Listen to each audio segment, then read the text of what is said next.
Welcome, dear listeners, to Mythical Dreams. Tonight, we embark on a journey through ancient Egyptian legends, where gods and mortals intertwine in tales of power, wisdom, and eternity. Before we begin, I invite you to share where you're listening from and what time it is in your realm. If you enjoy drifting off to sleep with stories of myth and magic, don't forget to subscribe for more peaceful, dream-inducing tales. Now settle in and allow the whispers of the past to carry you gently into the world of Horus as we begin our flight through the mysterious Duat. In the vast expanse of ancient Egyptian mythology, few stories are as captivating as that of Horus, the falcon-headed god who would become ruler of the living world. His tale begins not with triumph, but with tragedy and secrecy. Long ago, in the time before time, the god Osiris ruled over Egypt with wisdom and compassion. His reign brought prosperity to the land, and the people rejoiced. But Osiris had a brother, Seth, whose heart was consumed by jealousy and hatred. Seth, driven by his dark desires, devised a cunning plan to overthrow Osiris. He crafted a beautiful chest, adorned with intricate designs and precious gems, perfectly sized to fit Osiris. At a grand banquet, Seth presented this chest as a gift, promising it to anyone who could fit inside. As the revelers tried and failed to fit, Osiris, unaware of the trap, stepped forward. The moment he lay down in the chest, Seth and his conspirators slammed the lid shut, sealing Osiris inside. They carried the chest to the Nile and cast it into the rushing waters, sending Osiris to his doom. Isis, Osiris's devoted wife, was heartbroken.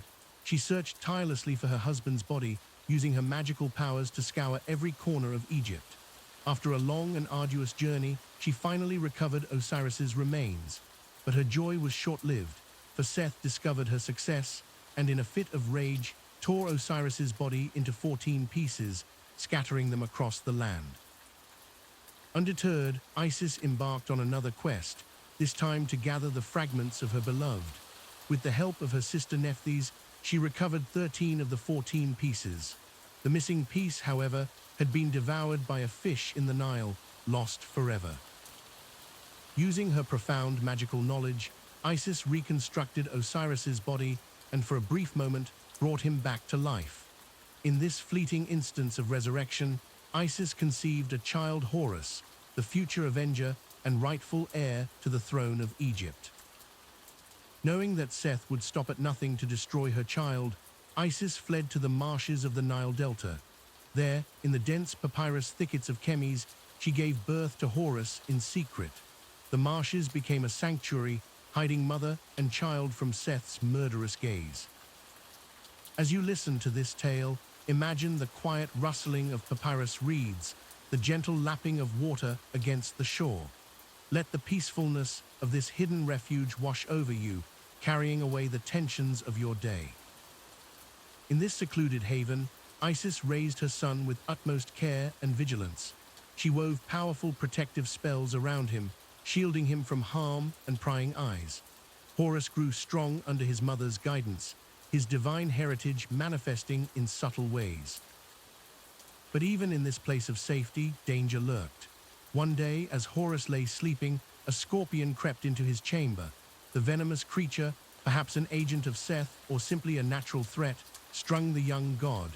Isis returned to find her son lifeless, his small body cold and still. Overwhelmed with grief, Isis cried out to the heavens, her lamentations so powerful that they halted the sun's journey across the sky. Ra, the sun god, heard her cries and sent Thoth, the god of wisdom and magic, to her aid.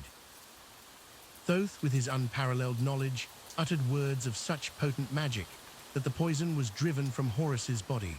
The young god's eyes fluttered open, and he drew breath once more. This miracle not only saved Horus, but also imbued him with a resistance to poison and other earthly perils. As Horus continued to grow, Isis imparted to him the wisdom of the gods. She taught him of his heritage, of his father's noble reign, and of the destiny that awaited him. Horus listened intently, his young mind absorbing the ancient knowledge, preparing for the day when he would reclaim his father's throne. In the quiet moments between lessons, Isis would take Horus to the edge of the marshes. There, they would gaze up at the vast Egyptian sky, and she would point out the stars that formed the constellations. Each glittering point of light held a story, a piece of the cosmic tapestry that Horus would one day be part of. As you rest, envision that same starry sky stretching out above you. Feel the cool night air on your skin, hear the distant call of night birds in the marshes. Let each twinkling star be a point of relaxation in your body, gently easing away any lingering tension. Horus's divine nature began to manifest more clearly as he grew. His eyes, once dark as the night sky, began to change. His right eye took on the golden radiance of the sun, while his left eye gleamed with the silver light of the moon. These eyes would become powerful symbols in Egyptian mythology, representing wholeness, protection, and royal power. As a young child, Horus often shape-shifted into the form of a falcon, soaring high above the marshes. From this vantage point, he could survey the land that would one day be his to rule. The wind beneath his wings whispered secrets of the world beyond his hidden home, and he longed for the day when he could explore it all. But with each passing year, the threat of Seth loomed larger. Isis knew that she could not keep Horus hidden forever. The time was approaching when he would have to face his destiny and challenge his uncle for the throne of Egypt.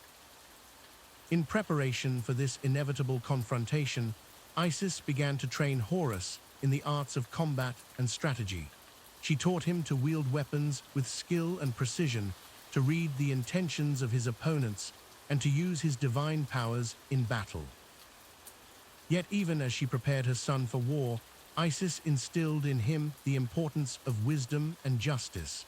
She reminded Horus that a true ruler must balance strength with compassion, power with responsibility. These lessons would shape Horus into the leader he was destined to become. As Horus approached adulthood, his body began to change. His head gradually took on the shape of a falcon, while his body remained that of a man.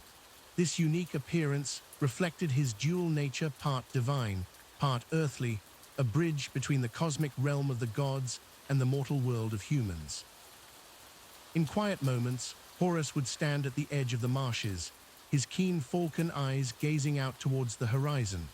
He could sense the great destiny that awaited him, the battles he would fight, the legacy he would build. But for now, in these last days of his childhood, he found peace in the rustle of papyrus and the gentle flow of the Nile. As our tale of Horus's birth and childhood draws to a close, allow yourself to sink deeper into relaxation. Imagine the soothing sounds of the marsh at night, the soft lapping of water, the whisper of wind through the reeds. Let each breath you take carry you further into a state of peaceful calm, just as each day carried young Horus closer to his destiny. Remember, like Horus, you too have inner strength and potential waiting to be realized. But for now, in this moment, allow yourself to rest, safe and protected, as Horus was in his childhood sanctuary.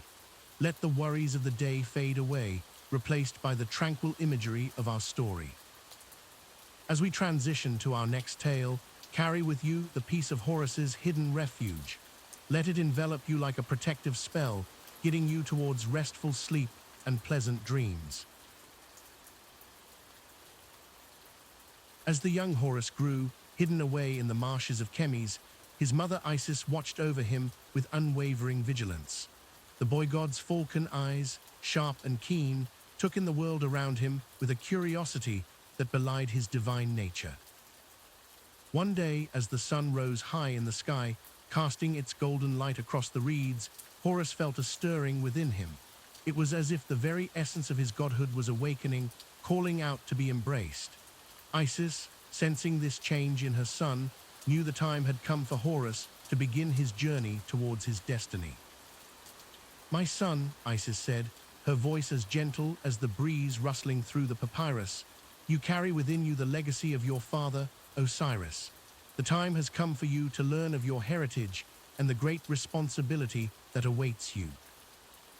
Horus listened intently as his mother recounted the tale of Osiris, of his rule and his tragic fate at the hands of Seth.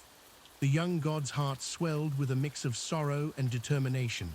He vowed then and there to avenge his father and claim his rightful place among the gods. As you listen to this tale of coming of age, allow yourself to sink deeper into relaxation. Let the weight of your own responsibilities melt away, replaced by the soothing embrace of rest. Isis began to teach Horus the ways of magic and divine law. Under her guidance, the young god learned to harness his innate powers. He practiced transforming into a falcon, soaring high above the marshes, his keen eyes surveying the land that would one day be his to protect. With each passing day, Horus grew stronger and wiser. His body began to change, taking on the majestic form of a man with the head of a falcon. His eyes, one the golden sun and the other the silver moon, reflected the duality of his nature, both human and divine. As Horus mastered his powers, word of his existence began to spread. Seth, the usurper who had claimed the throne of Egypt, grew restless. He knew that as long as Horus lived, his claim to power would never be secure. Breathe deeply now, letting the tension of conflict fade from your mind. Like Horus in his sanctuary, you too are safe and protected in this moment. Thoth, the god of wisdom, heard of the young Horus and was intrigued. He journeyed to the marshes of Chemis to meet the son of Osiris. Upon seeing Horus, Thoth knew at once that this was the rightful heir to the throne of Egypt. "Young Horus," Thoth said, his ibis head tilting in curiosity, "I see in you the potential to restore Ma'at, the balance and order of the universe. Will you accept my guidance and learn the wisdom necessary to rule?" Horus, recognizing the importance of this moment, bowed his head in respect. "I would be honored, Lord Thoth, to learn from your infinite wisdom." And so began Horus's tutelage under Thoth. The wisdom god taught him the secrets of the stars, the power of words, and the delicate balance of justice. Horus absorbed these lessons eagerly, his mind expanding with each new piece of knowledge. As you lie here, imagine your own mind expanding with peaceful thoughts, each one bringing you closer to the realm of dreams. Isis watched her son's progress with pride, but also with a hint of sadness. She knew that soon, Horus would have to leave the safety of the marshes to face his destiny. The time of hiding was coming to an end. As Horus's power grew, so did his understanding of his role in the cosmic order. He began to see visions of Egypt, a land divided and suffering under Seth's chaotic rule. These visions stirred in him a deep sense of purpose and responsibility. One night, as the moon hung full and bright in the sky, Horus stood at the edge of the marshes.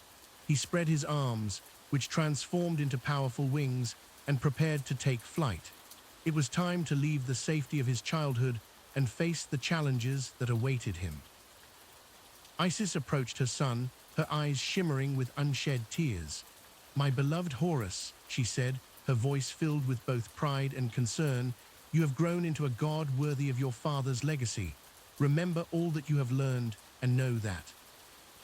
Horus embraced his mother, drawing strength from her love and wisdom. As you continue to relax, feel the love and support of those who care for you, wrapping around you like a warm, protective blanket. With a mighty leap, Horus took to the sky, his wings carrying him towards his destiny. Below, Isis watched her son soar away, her heart filled with hope and trepidation. Horus flew across Egypt, his divine eyes taking in the state of the land. He saw the discord sown by Seth, the suffering of the people, and the imbalance that threatened the very fabric of creation. With each wing beat, his resolve strengthened. As he traveled, Horus encountered other gods and goddesses. Some pledged their support to his cause, recognizing him as the rightful heir. Others remained wary, unsure of where to place their allegiance in the coming conflict. Let the worries of allegiances and conflicts drift away from your mind.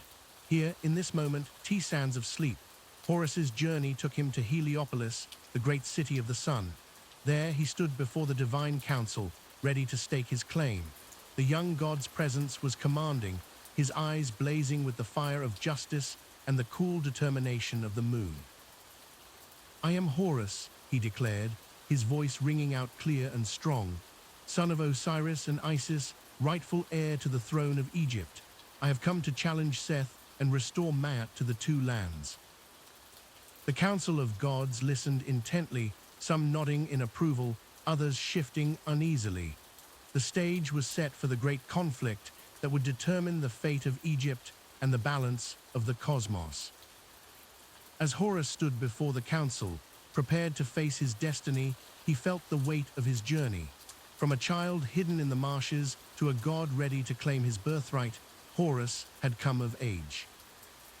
And so, dear listener, as Horus prepares for the challenges ahead, allow yourself to prepare for the restful journey into sleep. Let the story of his coming of age inspire you to face your own challenges with courage and wisdom. As your body relaxes and your mind drifts, know that like Horus, you too have the strength within you to overcome any obstacle. Let this thought comfort you as you sail gently into the realm of dreams. As the soothing rain continues to fall, let us delve deeper into the epic tale of Horus, the falcon-headed god of ancient Egypt. Our story now turns to one of the most pivotal moments in Egyptian mythology, the great battle between Horus and his uncle Seth. In the aftermath of Osiris's death, the land of Egypt was divided. Seth, the god of chaos and disorder, had claimed the throne for himself, ruling with an iron fist. But Horus, now grown into a strong and determined young god, knew that it was his destiny to reclaim his father's kingdom and restore balance to the land. As you lie there, allowing the gentle patter of rain to wash away your cares, imagine the tension building in the celestial realm. Horus, with his keen falcon eyes, watched and waited for the right moment to challenge his uncle. The air crackled with anticipation, much like the calm before a storm. One day Horus appeared before the council of gods, his presence commanding attention. With a voice as clear as a desert morning, he declared his right to the throne of Egypt. Seth, his red eyes gleaming with malice, laughed mockingly at his young nephew's audacity. "You are but a child," Seth sneered, his voice like grinding stone. "What right have you to claim the throne of the mighty Osiris?" Horus stood tall, his falcon head held high. "I am the son of Osiris," he proclaimed, his voice echoing through the divine halls. "It is my birthright and my duty to rule as he did, with justice and wisdom." The gods murmured among themselves, some nodding in agreement, others uncertain. But Seth was not one to relinquish power easily. He proposed a series of contests to determine who was truly worthy of the crown of Egypt. As you sink deeper into relaxation, picture the epic challenges that unfolded. The first was a test of strength. Seth and Horus transformed into hippopotamuses, diving deep into the Nile. They remained submerged, each trying to outlast the other. Hours passed, the surface of the river still and unbroken. Just when it seemed neither would emerge, Horus burst from the water, gasping for air. Moments later, Seth surfaced, a triumphant grin on his face. But the clever Horus had only pretended to give in, preserving his strength for the battles to come. The next contest was one of cunning. Seth challenged Horus to a boat race, but with a twist, their boats would be made of stone. As the other gods watched in amazement, Seth crafted a boat from a mountain, using his godly strength to shape the rock. Horus, however, built his boat from wood and cleverly disguised it to look like stone. As they set their vessels upon the Nile, Seth's boat immediately sank, while Horus sailed smoothly across the water. The young god's wisdom had prevailed. Let the gentle sound of rain remind you of that river, flowing endlessly, carrying away your thoughts and tensions. Allow yourself to float weightless as our story continues. The battles between Horus and Seth raged on for decades, neither god willing to concede. They fought across the land of Egypt, their conflict shaping the very landscape. Mountains rose and fell, rivers changed course, and the days and nights blurred together in an eternal struggle. During one particularly fierce encounter, Seth managed to tear out Horus's left eye. The young god reeled in pain, but even in his agony, he reached deep within himself, finding reserves of strength he didn't know he possessed. Thoth, the god of wisdom, came to Horus's aid. With his profound knowledge and magical powers, Thoth restored Horus's eye, making it whole once more. This healed eye became known as the Wadjet, a powerful symbol of protection and royal power in ancient Egypt. As you rest, envision that eye of Horus watching over you, a benevolent force guarding your sleep. Feel its protective energy enveloping you, keeping all worries at bay. The conflict between Horus and Seth took many forms.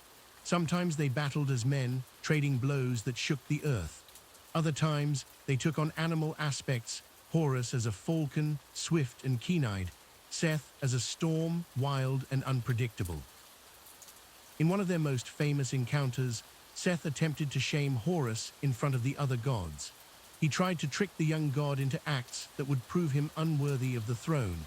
But Horus, guided by the wisdom of his mother Isis, saw through Seth's deceptions and turned them back upon him. This battle of wits and wills continued, each god seeking to outmaneuver the other. The very fate of Egypt hung in the balance, swaying between order and chaos, between the legacy of Osiris and the ambition of Seth. As the rain continues its soothing rhythm, allow your mind to drift with the ebb and flow of this cosmic struggle. Feel the tension in your body release, just as the tension in our story builds towards its climax. Finally, the gods grew weary of the endless conflict. They called for a final judgment to decide once and for all who would rule Egypt. All the deities gathered in the divine court, ready to weigh the merits of Horus and Seth. Isis, ever protective of her son, pleaded Horus's case with eloquence and passion. She spoke of the rightful line of succession, of Horus's strength and wisdom, of the need for justice to prevail. Her words swayed many of the gods, who nodded in agreement. Seth, in his defense, boasted of his power and experience. He argued that strength should rule, that he alone had the might to keep Egypt safe from its enemies. Some gods, impressed by his ferocity, were inclined to support him. The debate raged on, neither side willing to concede. It seemed that even the gods themselves were divided, unable to reach a decision. The fate of Egypt trembled in the balance, like a feather on the scales of Maat, the goddess of truth and justice. In this moment of deadlock, a voice spoke out, ancient, powerful, and wise. It was Neith, the goddess of creation and war, respected by all for her fairness and insight. The divine court fell silent, eager to hear her judgment. "I have listened to both sides," Neith proclaimed, her voice resonating with authority, "and I have reached my decision. The throne of Egypt rightfully belongs to Horus, son of Osiris and Isis. He shall rule as king, bringing order and justice to the land." A great cheer went up from many of the gods, while others accepted the verdict with solemn nods. Seth, his face twisted with rage and disappointment, had no choice but to accept the decision. The great cosmic battle was finally over. As Horus stepped forward to claim his birthright, a transformation came over him. No longer the young, untested god, he stood tall and regal, every inch the divine king of Egypt. The double crown of Upper and Lower Egypt was placed upon his head, symbolizing the unification of the land under his rule. Seth, humbled but not entirely defeated, was given dominion over the harsh deserts and storms. His strength would be used to protect Egypt's borders, his fierce nature turned outward against the nation's enemies. And so, dear listener, as our tale draws to a close, let the sound of gentle rain remind you of the Nile, flowing peacefully under Horus's benevolent rule. The great conflict has ended, balance has been restored, and Egypt enters a new era of prosperity and harmony. Allow the peace of this resolution to settle over you, soothing away any last vestiges of tension or worry. Like Egypt under Horus's reign, you too can find balance and tranquility. Let your breathing become slow and steady, matching the rhythm of the falling rain. As you drift closer to sleep, know that the Eye of Horus watches over you, a protective symbol guarding your dreams. The battles have been fought, the storms have passed, and now sands of sleep. May the wisdom of Horus guide you, the protection of Isis enfold you, and the balance of Maat bring you harmony as you journey into the realm of dreams. Sleep well, dear listener, and may your night be filled with wonder and rejuvenation. In the depths of the Egyptian underworld, a grand hall stood silent and imposing. This was the Hall of Two Truths, where the souls of the departed faced their final judgment. At its center, upon a golden throne, sat Osiris, the god of the afterlife, his skin a deep green like the fertile banks of the Nile. Horus, the falcon-headed god, stood beside his father's throne, watching intently as the next soul approached. This was a moment of great significance, for it was here that the worthiness of each life was weighed and measured. The soul, a shimmering form of light, stepped forward with trepidation. Before it stood a great scale, its arms perfectly balanced. On one side sat a feather, the feather of Maat, goddess of truth and justice. It was as light as a whisper, yet it held the weight of all that was right and good in the world. Anubis, the jackal-headed god of embalming, stepped forward. His dark fur gleamed in the ethereal light of the hall as he addressed the trembling soul. "Speak now the negative confession," Anubis intoned, his voice a low growl that echoed through the chamber. "Declare before Osiris and the assembly of gods that you have lived a life free of sin and wrongdoing." The soul began to speak, its voice quavering at first but growing stronger with each declaration.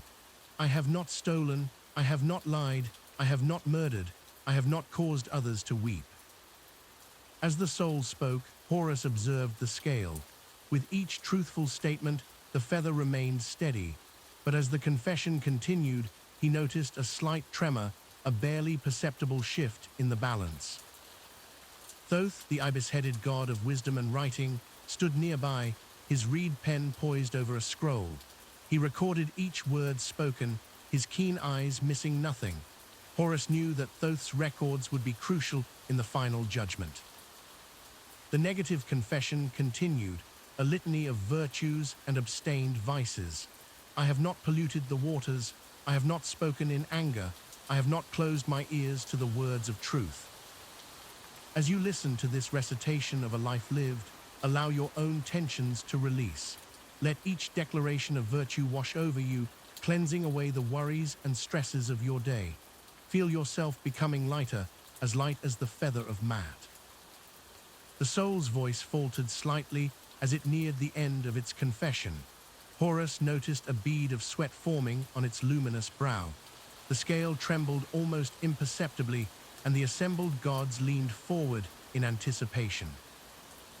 Osiris raised his hand, signaling for silence. The great hall fell still, save for the faint whisper of Thoth's pen scratching against papyrus.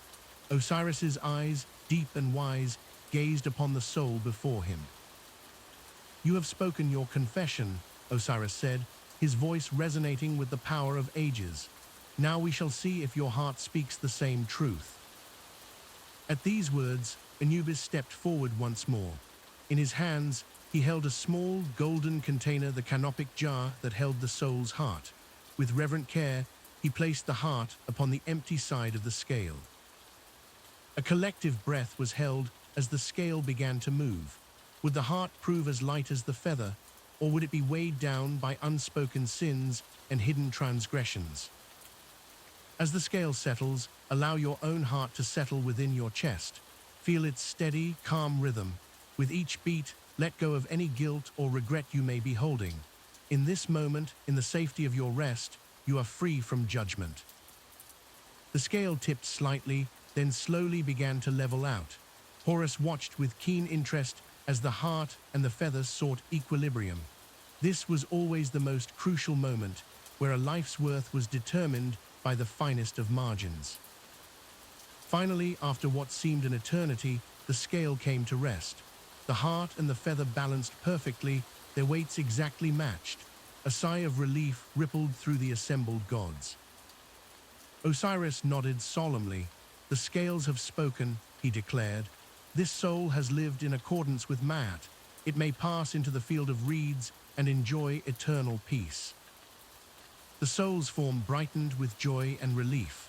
It bowed deeply to Osiris and the other gods before turning towards a shimmering doorway that had appeared the far end of the hall. As the soul departed, Horus felt a swell of pride in his father's wisdom and fairness. Yet he also felt the weight of responsibility that came with such power over the fates of mortal souls. Osiris turned to his son, his eyes twinkling with understanding. "You see, Horus," he said gently, "true judgment is not about punishment, but about balance. It is about recognizing the light and the dark that exists in every heart."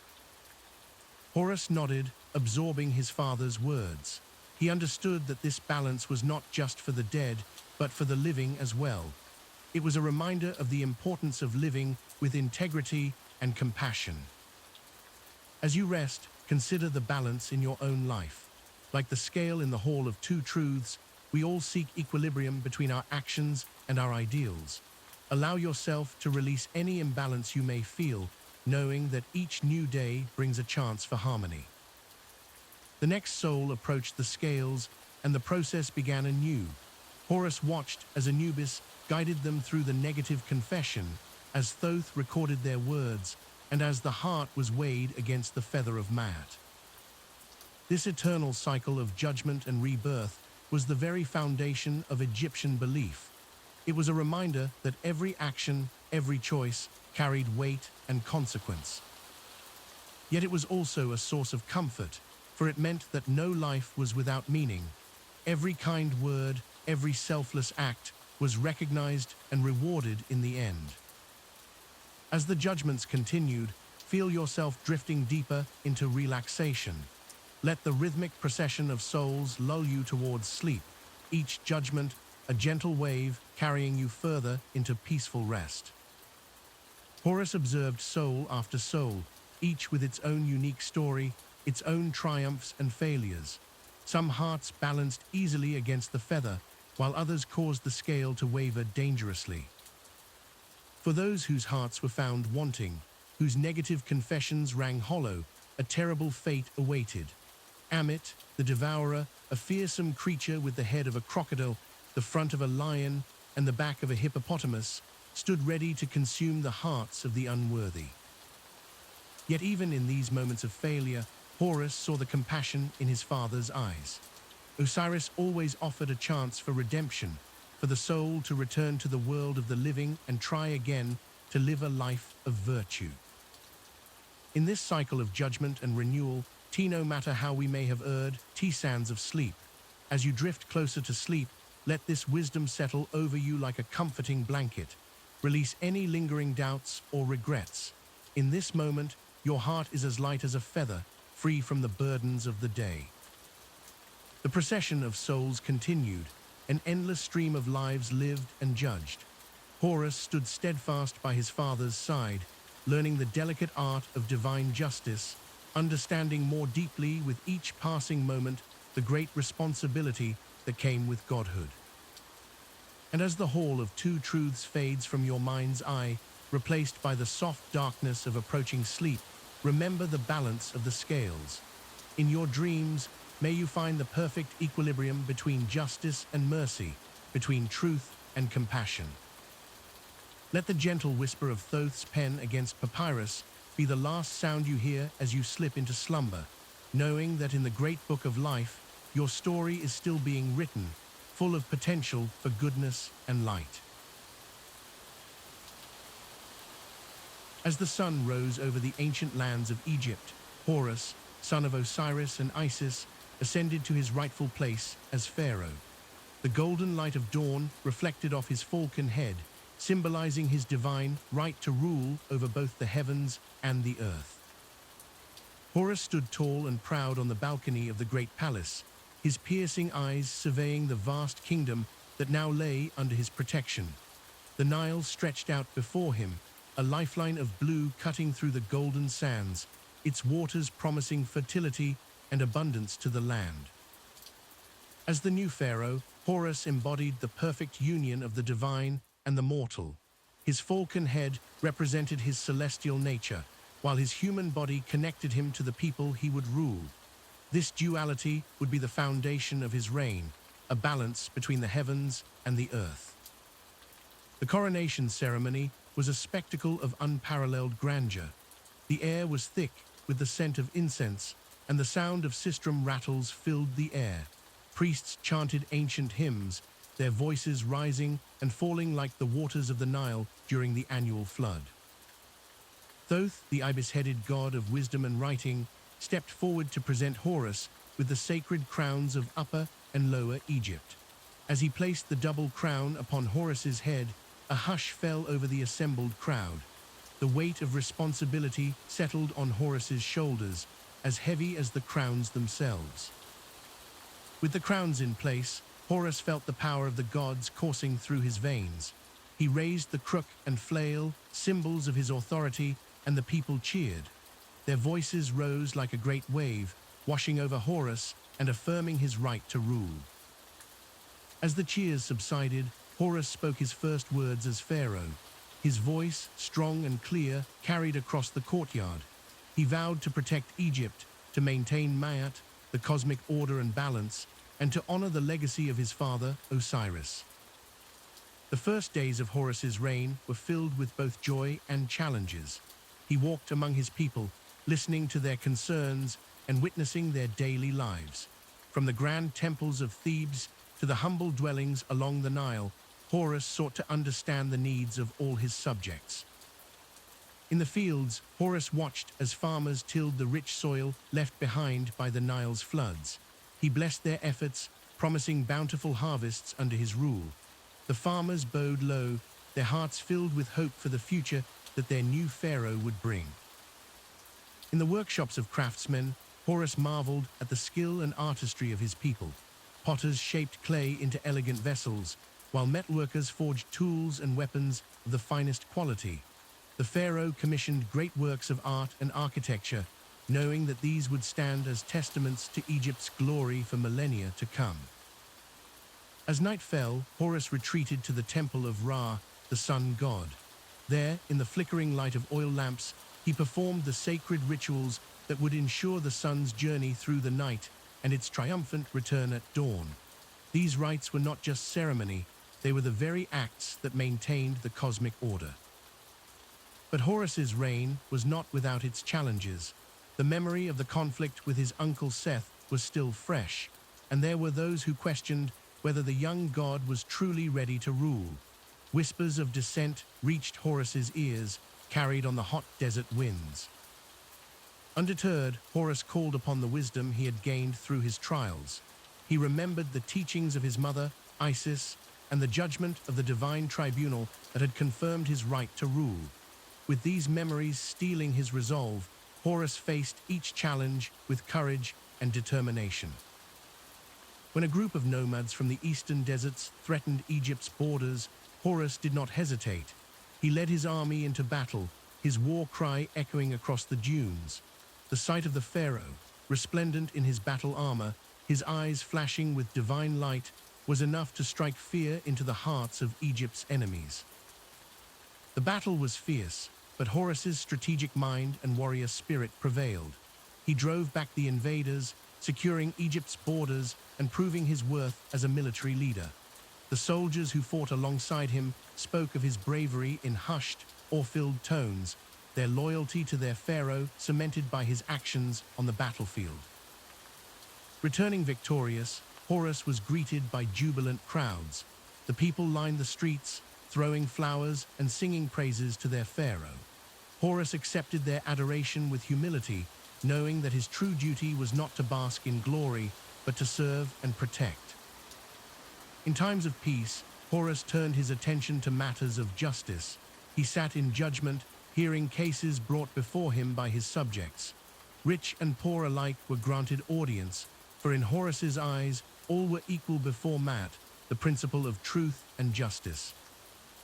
One such case involved a dispute between a wealthy merchant and a poor farmer. The merchant claimed ownership of land that had been in the farmer's family for generations.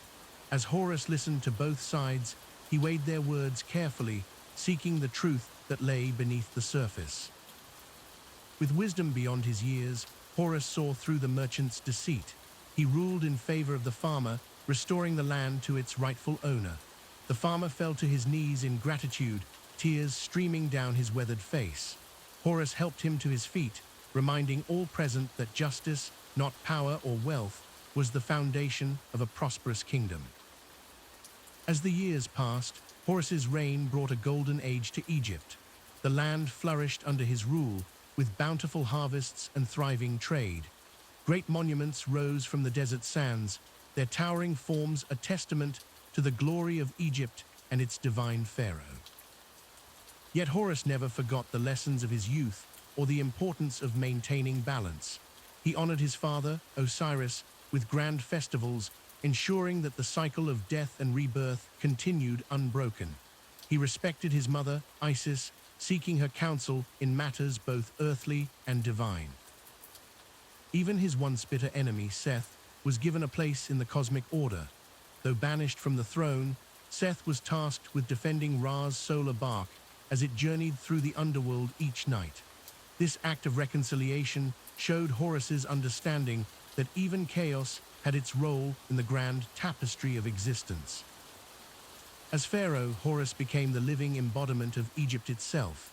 His every action, every decree, every ritual performed was a reflection of the land and its people. When he flew across the sky in his falcon form, the people saw in him the vastness of the heavens and the protection of the gods.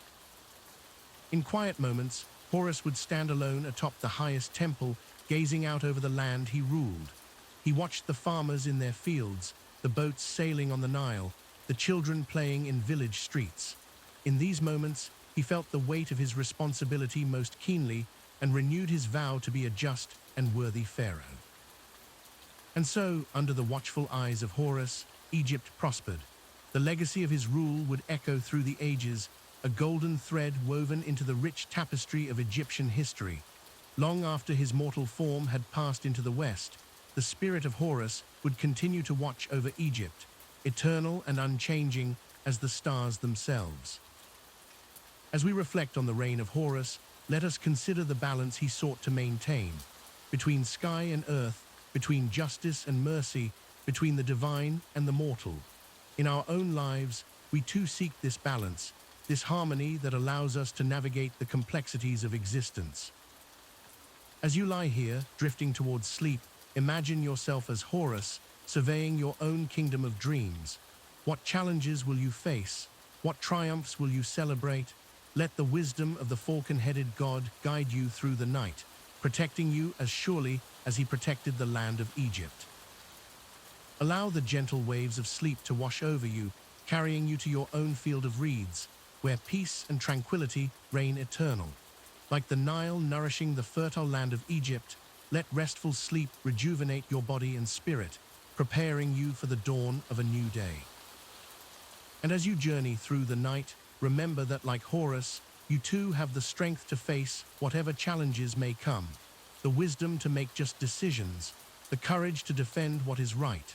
These qualities lie within you, waiting to be awakened, like the sun rising over the pyramids at dawn. May your dreams be as vast as the Egyptian desert, as deep as the waters of the Nile, and as eternal as the reign of Horus, Pharaoh of Egypt, Lord of the two lands, and protector of all who dwell under his watchful gaze. Sleep now and awaken renewed, ready to write the next chapter in your own legendary tale. In the vast tapestry of Egyptian mythology, few symbols hold as much power and significance as the Eye of Horus. This ancient emblem, with its intricate design and deep meaning, has captivated the imagination of both mortals and gods for millennia. As we delve into the story of the Eye of Horus, allow yourself to be transporting to a time when gods walked among men, and magic flowed through the very air we breathe. Our tale begins in the aftermath of a great conflict. Horus, the falcon-headed god, had emerged victorious in his battle against his uncle Seth for the throne of Egypt. But this victory came at a terrible cost. During their fierce confrontation, Seth had torn out Horus's left eye, shattering it into pieces and scattering them across the land of Egypt. Imagine, if you will, the pain and anguish Horus must have felt. Not only had he lost his eye, but with it, a part of his divine power. The skies, once his domain to survey with ease, now seemed vast and unfamiliar. The world, once clear and vibrant, now appeared dim and uncertain. But Horus, son of Osiris and Isis, was not one to surrender to despair. As you listen to this tale, feel the weight of Horus's loss. Let it settle upon you like a soft, heavy blanket. Allow your own eyes to grow heavy, mirroring Horus's singular gaze. With each breath, sink deeper into the story and deeper into relaxation. In his time of need, Horus turned to Thoth, the ibis-headed god of wisdom and magic. Thoth, with his unparalleled knowledge and skill, set about the task of restoring Horus's eye. Picture Thoth, his fingers moving with graceful precision, weaving magic and mathematics together in a dance as old as time itself. Thoth divided the eye into 6 parts, each representing a different sense or ability. The first part, shaped like an elongated teardrop, represented smell. The second, a curved line beneath, symbolized sight. The third, a spiral, stood for hearing. The fourth, a straight line, denoted taste. The fifth, a curved triangle, represented touch. And the final piece, a small oval, embodied thought and reason. As Thoth worked, the pieces of the eye began to glow with an otherworldly light. The air around them shimmered and pulsed with magical energy. Slowly, ever so slowly, the fragments began to draw together, fitting perfectly like pieces of a cosmic puzzle. Let your mind drift with the rhythm of Thoth's magical workings. Feel the gentle pull of sleep, much like the pieces of the eye being drawn together. Allow yourself to become whole, complete, and at peace. With the final piece in place, the eye of Horus was restored. But it was more than just an eye now. It had become a powerful symbol of healing, protection, and royal power. The Eye of Horus, or Wadjet as it was also known, became a representation of the unification of Egypt itself. Horus, now whole once more, felt the surge of divine power course through him. His vision, once impaired, was now keener than ever before. He could see not just the physical world, but the realms beyond, the hidden truths that lay beneath the surface of reality. As you continue to relax, imagine that same clarity washing over you. Feel your senses becoming sharper, yet more peaceful. The world around you may fade, but your inner vision grows ever clearer, guiding you towards tranquil dreams. The story of the Eye of Horus spread throughout Egypt, captivating the hearts and minds of both royalty and common folk alike. It became a powerful amulet, worn to ward off evil and bring good fortune. Pharaohs would adorn themselves with the symbol, claiming the protection and power of Horus himself. In ancient Egyptian mathematics, the parts of the Eye of Horus were used to represent fractions. Each piece was assigned a fraction of 1/2, 1/4, 1/8, 1/16, 1/32, and 1/64. Together, these fractions added up to 63/64, just short of a whole. This missing 1/64 was said to be supplied by Thoth's magic, making the eye complete. Ponder for a moment the perfection of this ancient symbol, how it represents not just wholeness, but the journey towards completeness. In our own lives, we too may feel fragmented at times, scattered like the pieces of Horus's eye. But with patience, wisdom, and perhaps a touch of magic, we can become whole again. As you drift closer to sleep, let the Eye of Horus watch over you. Feel its protective gaze shielding you from harm, its healing power soothing any worries or pains. Allow its ancient magic to guide you towards peaceful slumber. The influence of the Eye of Horus extended far beyond ancient Egypt. It has endured through the ages, appearing in art, jewelry, and even modern designs. Its power to captivate and inspire remains undiminished, a testament to the enduring legacy of Egyptian mythology. In meditation practices, the Eye of Horus is sometimes used as a focal point, a symbol to concentrate on while quieting the mind. As you listen to this story, let it serve a similar purpose. Focus on the image of the eye, its perfect symmetry, its deep meaning. Let all other thoughts fade away, leaving only calm and tranquility. Imagine now that you are in ancient Egypt, standing before a great temple. The walls are adorned with intricate hieroglyphs telling stories of gods and pharaohs. At the center of it all, the Eye of Horus gazes out, watchful and serene.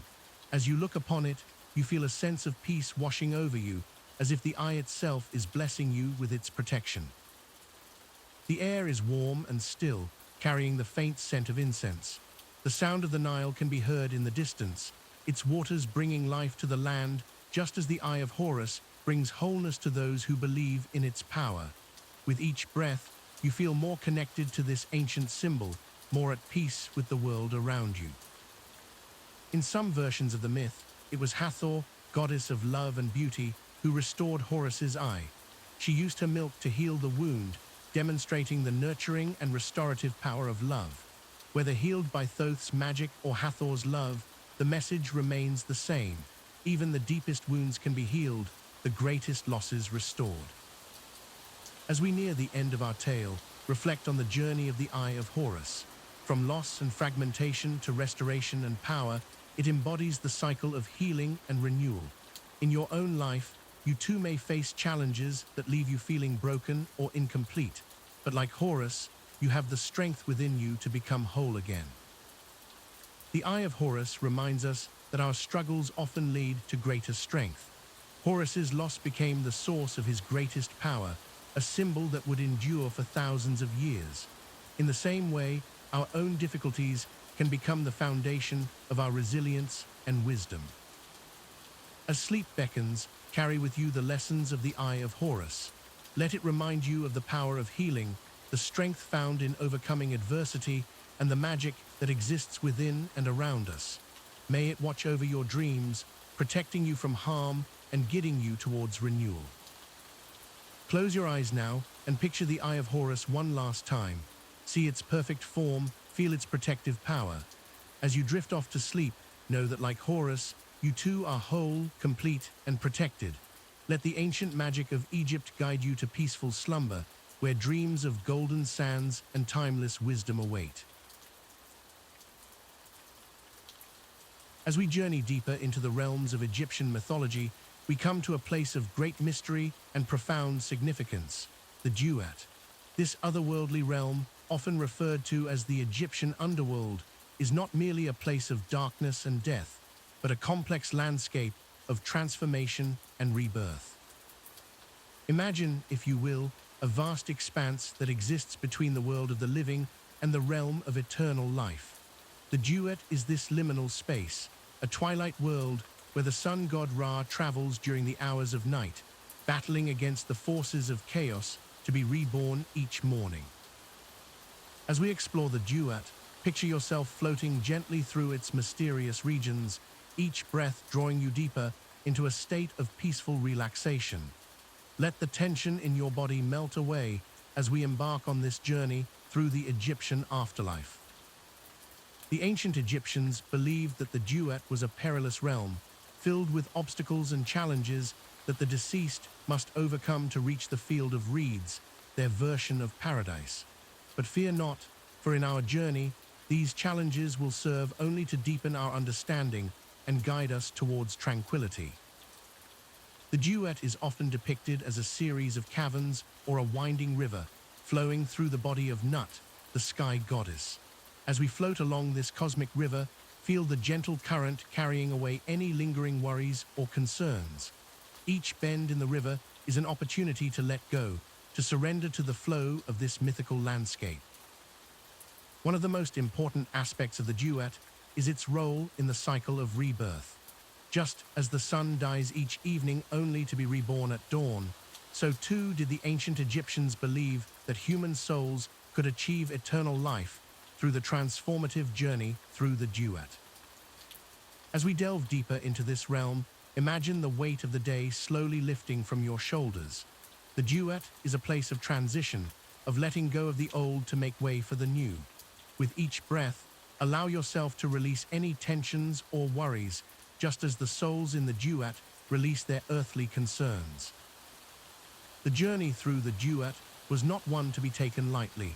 The deceased would need to be prepared with spells and knowledge from the Book of the Dead, a collection of magical texts designed to aid the soul in its journey.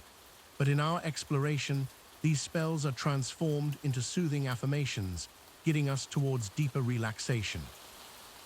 One of the key figures in the duet is Osiris, the god of the dead and rebirth. Osiris, with his green skin symbolizing resurrection and new life, presides over this realm. Picture Osiris now, a benevolent presence watching over your journey, ensuring safe passage through the night. As we continue our journey, we encounter the concept of Ma'at, the fundamental order and balance of the universe. In the duet, souls would have their hearts weighed against the feather of Ma'at to determine their worthiness for the afterlife. But for us, Ma'at represents the perfect balance between wakefulness and sleep, guiding us gently towards restful slumber. The duet is also home to numerous deities and mythical creatures. There's Anubis, the jackal-headed god of mummification, who guides souls through the underworld. Thoth, the ibis-headed god of wisdom, who records the results of the weighing of the heart. And Ammit, the fearsome devourer of unworthy souls. But in our journey, these figures are not to be feared, but understood as aspects of the psyche, guiding us towards self-reflection and inner peace. As we float further into the duet, we begin to see the first glimmers of the field of reeds in the distance. This paradise, known as Aru, was believed to be a perfect reflection of earthly life, where the deceased could enjoy an eternity of peace and plenty. Let this vision of paradise fill you with a sense of calm and contentment. The journey through the duet is also a journey of self-discovery. The ancient Egyptians believed that to reach the field of reeds, one must be able to name every part of their being, from their toes to the top of their head. As we continue our exploration, take a moment to become aware of your own body, feeling the weight of it sinking deeper into relaxation. One of the most fascinating aspects of the duet is the concept of the sun's nightly journey. Ra, the sun god, would travel through the underworld each night in his solar barque, facing numerous challenges and battles against the serpent Apophis, who sought to disrupt the cosmic order. This nightly struggle and ultimate triumph symbolizes the eternal cycle of life, death, and rebirth. As we witness Ra's journey, let it remind you of the cyclical nature of all things. Just as night always gives way to day, so too will any troubles or worries pass. Feel yourself aligning with this cosmic rhythm, your breath becoming slow and steady like the gentle rocking of Ra's solar barque. The duet is not just a place of judgment and transition, but also of transformation. Many of the gods were believed to rejuvenate themselves in its mysterious depths. Osiris himself was resurrected in the duet after being murdered by his brother Set. Let this theme of renewal wash over you, refreshing your mind and body as you sink deeper into relaxation. As our journey through the introduction to the duet comes to a close, take a moment to reflect on the profound wisdom embedded in this ancient concept. The duet reminds us that every ending is also a beginning, that darkness always gives way to light, and that within each of us lies the potential for transformation and rebirth. Allow the peacefulness of the duet to envelop you completely. Feel your body becoming heavier, your mind becoming quieter. The mysterious landscape of the Egyptian underworld fades into the background, leaving you in a state of perfect tranquility, ready to drift into the most restful sleep. As we prepare to explore the gates of the duet in our next story, let yourself float in this space between wakefulness and sleep. The ancient Egyptians believed that dreams were messages from the gods, experienced in the realms of the duet. So as you drift off, know that you are embarking on your own sacred journey through the night. Remember, just as the sun always rises after its journey through the duet, so too will you awaken refreshed and renewed. But for now, allow yourself to surrender to the peaceful embrace of sleep, cradled in the mystical depths of Egyptian mythology. As Horus approached the first gate of the duet, the air grew thick with anticipation. The young god's falcon eyes pierced through the gloom, scanning the towering structure before him.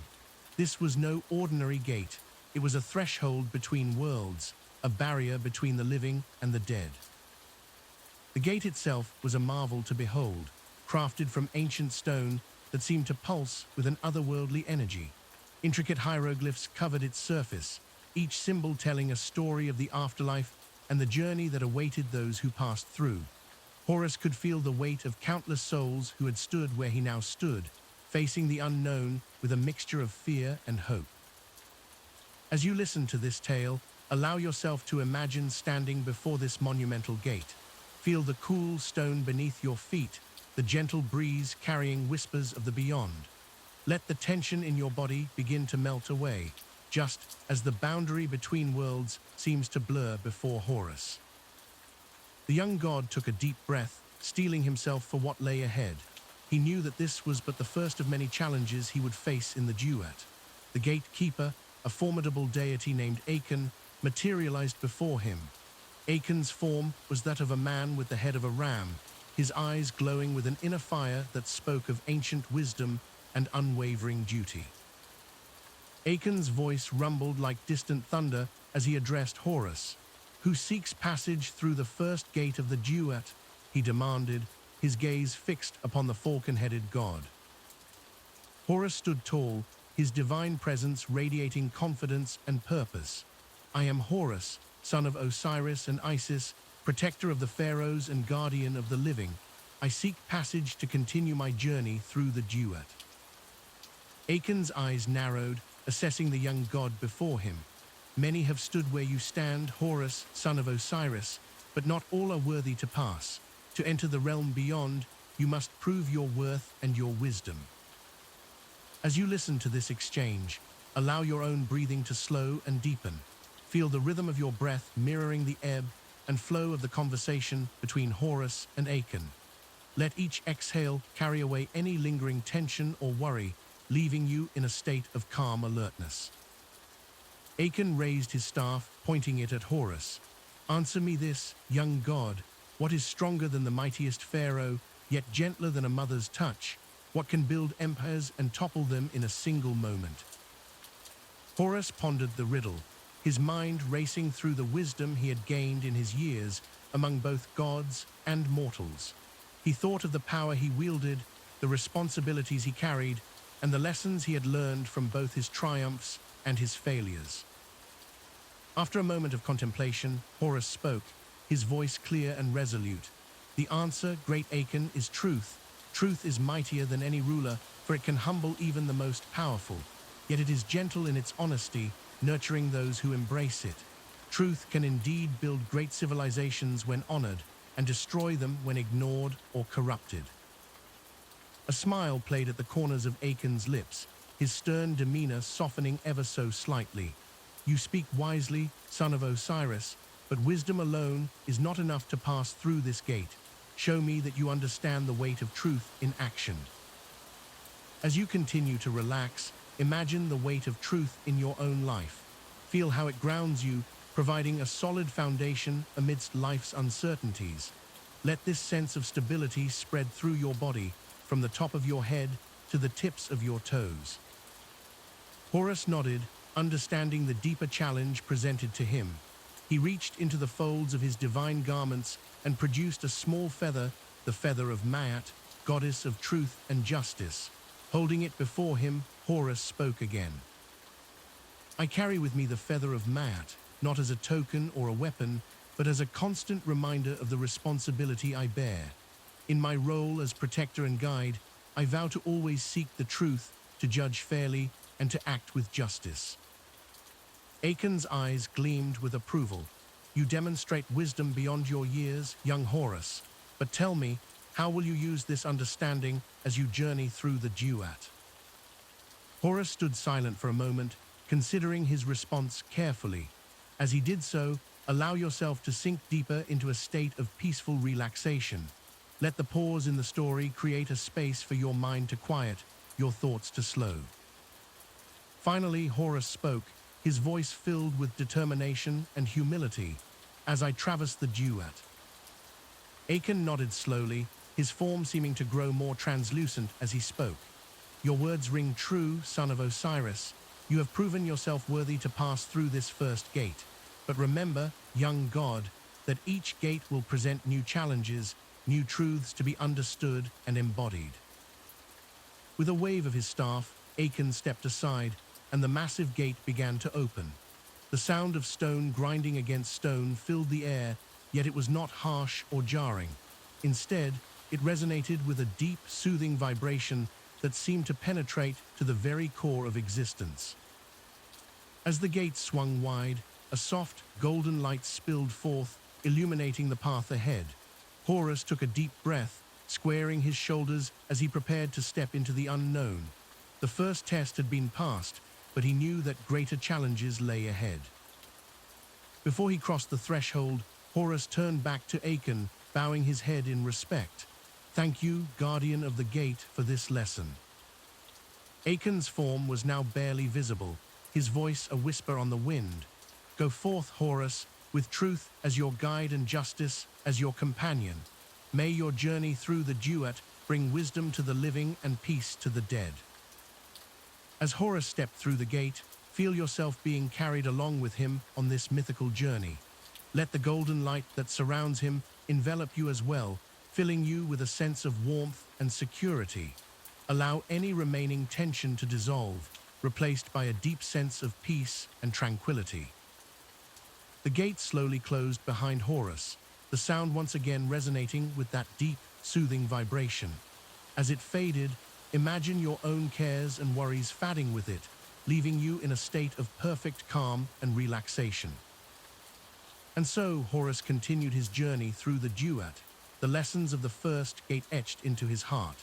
As we pause in our tale, allow yourself to rest in this moment of transition. Feel the weight of your body sinking deeper into relaxation, your mind drifting peacefully as you prepare for the next stage of our mythical journey. As Horus approached the second gate of Duat, the air grew thicker with an otherworldly mist. This gate, known as the Gate of Balance, stood tall and imposing, its surface shimmering with an iridescent light that seemed to dance between shadows and illumination. The falcon god's keen eyes scanned the intricate carvings that adorned the gate. Scenes of judgment and redemption were etched into its surface, telling stories of souls who had passed through before. Horus could feel the weight of countless journeys in the very air around him. As he drew closer, two figures materialized from the mist on either side of the gate. On the left stood Anubis, the jackal-headed god of embalming and the dead. His dark fur seemed to absorb the surrounding light, his eyes glowing with ancient wisdom. On the right stood Thoth, the ibis-headed god of wisdom and writing, his long beak curved in a gesture of quiet contemplation. Anubis spoke first, his voice a low growl that seemed to echo from the depths of time itself. "Horus, son of Osiris and Isis, you stand before the gate of balance. Here, the weight of your deeds will be measured against the feather of Maat. Are you prepared for this judgment?" Horus stood tall, his falcon head held high. "I am ready," he replied, his voice steady and resolute. "I have come to understand the ways of both the living and the dead. I carry the legacy of my father and the wisdom of my mother. I am prepared to face whatever challenge lies beyond this gate." Thoth stepped forward, his ibis head tilting slightly as he regarded Horus. "Knowledge and wisdom are not the same, young god," he said, his voice soft yet filled with power. "To pass through this gate, you must demonstrate not only what you know, but how you apply that knowledge. Are you prepared to face the trials that await?" Horus nodded, his eyes reflecting the shimmering light of the gate. "I am prepared, wise Thoth. I have learned that true strength lies not in power alone, but in the ability to wield that power with justice and compassion." Anubis and Thoth exchanged a glance, then stepped back in unison. The gate before them began to glow more intensely, the carvings seeming to come to life. Horus could see the scales of judgment shifting and balancing, souls ascending and descending based on the weight of their hearts. "Step forward," Anubis commanded, "and place your heart upon the scales." Horus approached the scales that had materialized before him. With a steady hand, he reached into his chest and removed his heart, a glowing orb of divine essence. He placed it gently on one side of the scale, watching as the feather of Maat settled on the other. For a moment that seemed to stretch into eternity, the scales wavered. Horus stood perfectly still, his breath held, as he watched his entire existence balanced against the principle of universal truth and order. Slowly, ever so slowly, the scales began to even out. Horus's heart and the feather of Maat came to rest at perfect equilibrium. A sigh of relief echoed through the misty air, though whether it came from Horus or the watching gods, none could say. Thoth stepped forward once more, his eyes gleaming with approval. You have passed the first test, Horus. Your heart is in balance with Maat, but the journey through this gate is not yet complete. Now you must face the challenges that lie within yourself. As Thoth spoke, the gate began to open, revealing a swirling vortex of memories and emotions. Horus could see fragments of his past floating by, his childhood in hiding, his battles with Set, his ascension to the throne of Egypt. Enter, Anubis said, his voice carrying a note of warning. Face your past, your present, and your potential futures. Only by understanding and accepting all aspects of yourself can you truly pass through the gate of balance. Horus took a deep breath, steeling himself for what lay ahead. With a final nod to Anubis and Thoth, he stepped into the swirling vortex.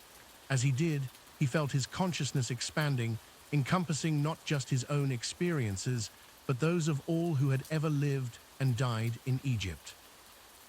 He saw through the eyes of pharaohs and peasants, felt the joy of bountiful harvests and the sorrow of devastating floods.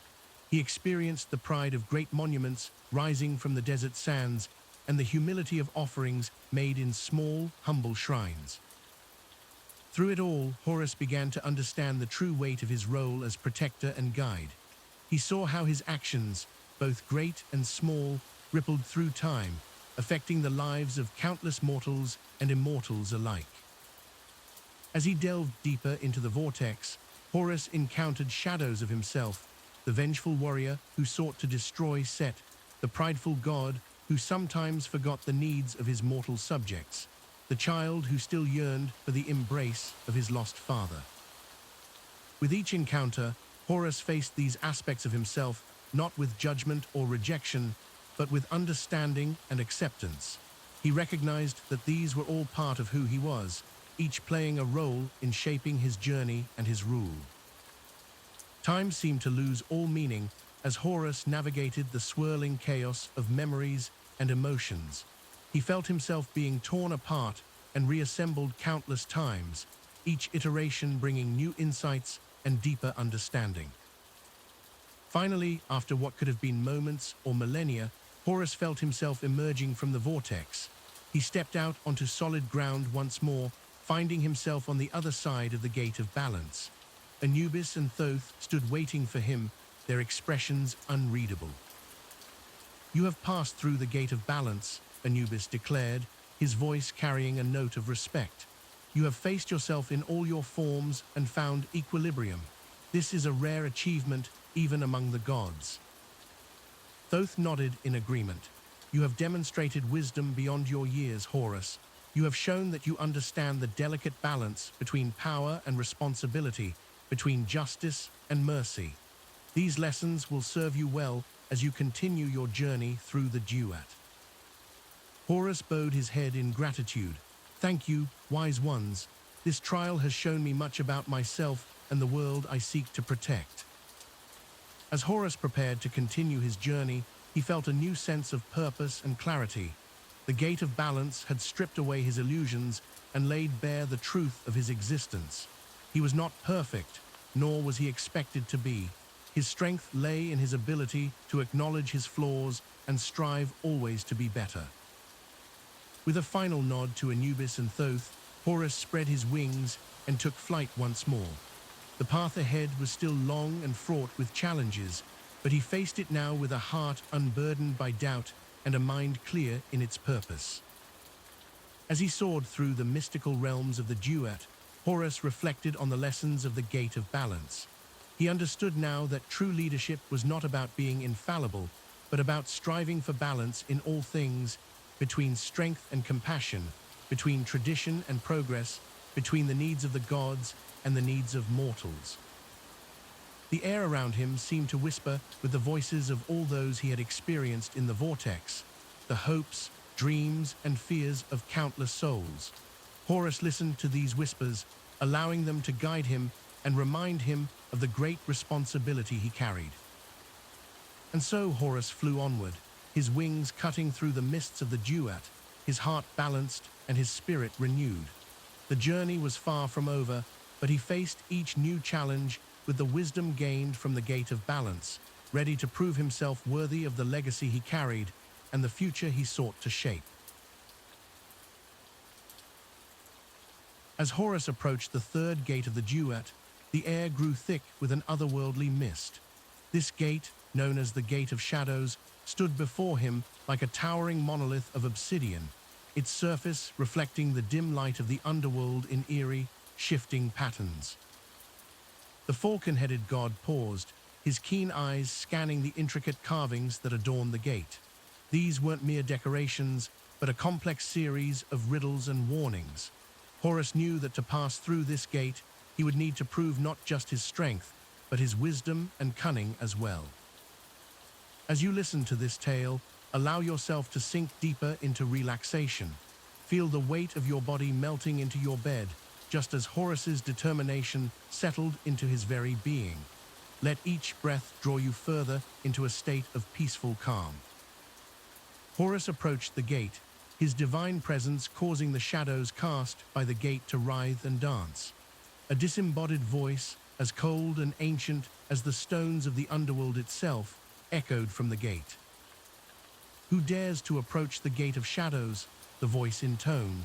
"Only those who can face their own darkness may pass." Horus stood tall, his voice steady as he replied, "I am Horus, son of Osiris and Isis, protector of the pharaohs and guardian of the living. I come to pass through this gate on my journey through the Duat." The voice seemed to consider this for a moment before speaking again. "To pass, you must face 3 trials. Each will test a different aspect of your being. Are you prepared, Horus, to face what lies within your own heart?" Without hesitation, Horus nodded. "I am ready," he declared, his voice echoing through the misty expanse of the underworld. As you continue to relax, imagine yourself standing beside Horus, feeling his determination and courage. Let these qualities flow through you, easing any tension or worry you might be holding. Allow yourself to be enveloped by a sense of calm strength. The first trial materialized before Horus. A shimmering pool appeared at his feet, its surface as still as glass. "Look into the pool," the voice commanded. "Face the reflection of your greatest fear." Horus peered into the water, and the surface rippled, revealing not his own reflection, but that of his uncle Seth. The image showed Seth seated upon the throne of Egypt, the double crown resting upon his head. It was Horus's deepest fear that he would fail to reclaim his rightful place and avenge his father. But Horus did not flinch. He gazed steadily at the image, acknowledging his fear without letting it control him. "I see my fear," he said calmly, "but I also see my strength. For every challenge Seth has set before me, I have overcome. This fear does not rule me. It drives me to be better, to fight harder for what is right." As the image faded, the voice spoke again. "You have passed the first trial. You have faced your fear with courage and wisdom. Take a moment now to reflect on your own inner strength. Just as Horus faced his fear, know that you too have the power to confront and overcome your challenges. Let this knowledge settle over you like a warm, comforting blanket." The second trial began to take shape. A great scale appeared before Horus, much like the one used to weigh the hearts of the dead. On one side of the scale sat a feather, the feather of Maat, representing truth and justice. "Place upon the other side of the scale that which you value most," the voice instructed. "If your choice is true and just, the scales will balance." Horus pondered this challenge deeply. He thought of his power, his throne, his divine abilities. But in the end, he reached into his chest and pulled forth a glowing essence, his love for his people and his dedication to their protection. As he placed this essence upon the scale, it balanced perfectly with the feather of Maat. The voice spoke once more, approval evident in its tone. "You have chosen wisely, Horus. Your heart is true, and your priorities are just. You have passed the second trial. As you continue to relax, think about what truly matters to you. Let go of any worries about trivial matters and focus on the core values that guide your life. Feel a sense of peace wash over you as you connect with what's truly important. The final trial materialized as a dark, swirling vortex before Horus. The voice explained, "This is the vortex of chaos. To pass this final test, you must bring order to chaos. Show us how you would shape the future of Egypt." Horus stepped forward, his eyes glowing with divine power. He reached into the vortex, his hands moving with purpose and grace. As he worked, images began to form within the chaos, scenes of a prosperous Egypt, of people living in harmony, of balance between the forces of nature. He wove together strands of order and chaos, understanding that both were necessary for a thriving kingdom. Fields of grain took shape alongside wild deserts, mighty cities rose next to untamed forests. Horus created a vision of Egypt that honored both civilization and the raw power of nature. As the last pieces fell into place, the vortex calmed, transforming into a beautiful, shimmering tapestry of Egypt's potential future. The voice spoke one last time, filled with awe and respect.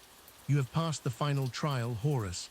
You have shown wisdom in embracing both order and chaos, understanding that true harmony comes from balance." The Gate of Shadows began to open, its massive doors swinging wide to reveal the path beyond. Horus stood tall, ready to continue his journey through the Duat, now even more certain of his purpose and his ability to lead. As our story comes to a close, allow yourself to drift even deeper into relaxation. Imagine the sense of accomplishment Horus felt and let that peaceful feeling envelop you. Your body is heavy, your mind is calm, and you are safe and protected, just as Horus protects his people. Remember, like Horus, you have the strength to face your fears, the wisdom to know what truly matters, and the power to shape your own future. As you drift towards sleep, carry with you the knowledge of your own inner strength and potential.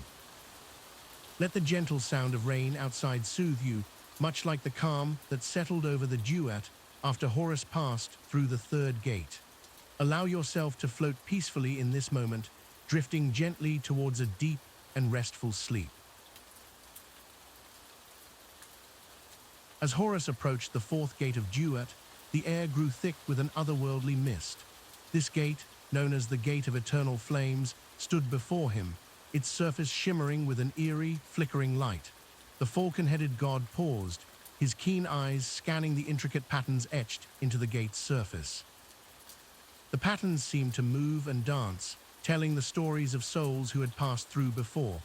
Horus could feel the heat emanating from the gate, a reminder of the challenges that lay ahead. He knew that this gate, like the others, would test not just his strength, but his wisdom and resolve.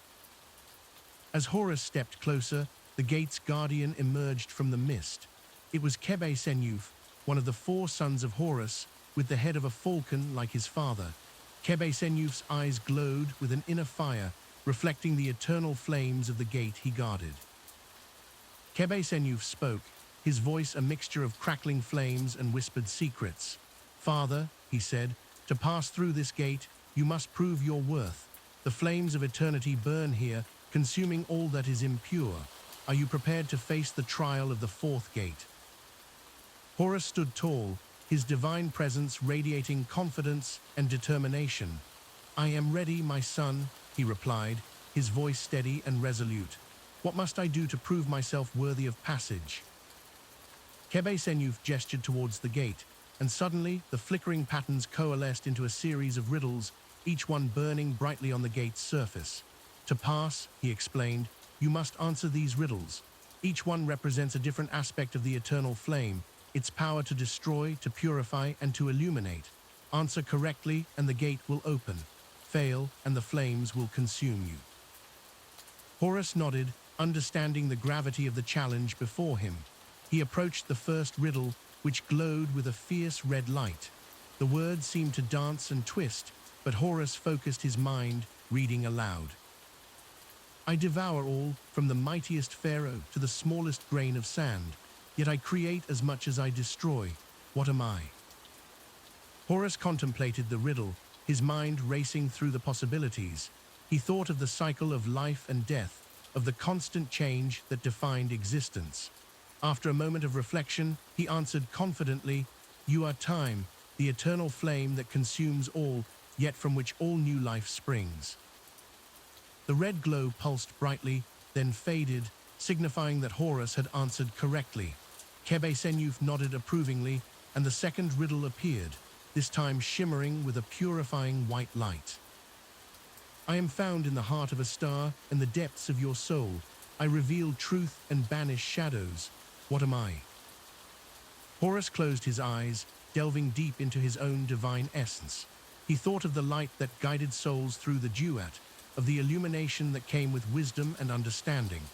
Opening his eyes, he spoke with quiet certainty, "You are light, the eternal flame that illuminates both the physical world and the realm of the spirit." The white glow intensified for a moment before fading away, leaving only the third and final riddle. This one burned with a brilliant blue flame, its words seeming to hover just above the gate's surface. "I am the beginning and the end, forever changing yet always the same. I give life and take it away with each passing moment. What am I?" Horus paused, feeling the weight of this final challenge. He thought of the Nile, of the cycle of seasons, of the very essence of existence itself.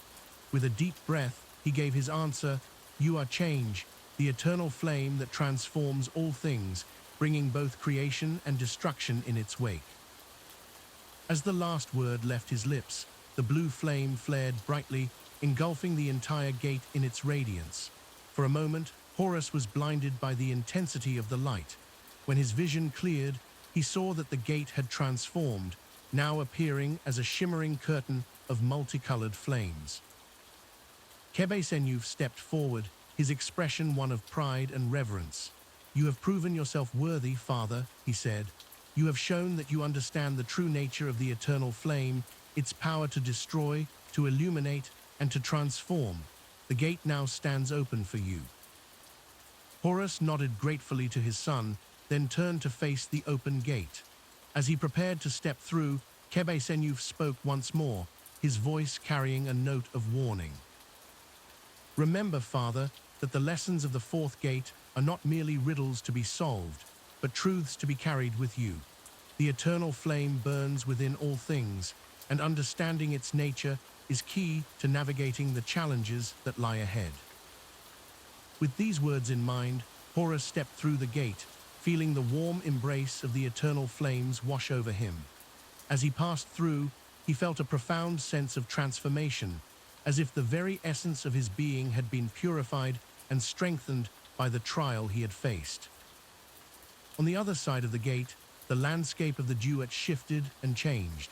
The mists that had surrounded the fourth gate gave way to a vast expanse of shimmering, ethereal beauty. Horus found himself standing on what appeared to be a path made of starlight, stretching out before him towards the distant horizon. As he took his first steps on this celestial path, Horus reflected on the wisdom he had gained. The eternal flame, he realized, was not just a force of destruction, but a fundamental aspect of existence itself. It was the driving force behind all change, all growth, all transformation. With each step, Horus felt his understanding deepen. He saw how the eternal flame manifested in the world of the living, in the cycle of seasons, in the growth of crops, in the rise and fall of civilizations.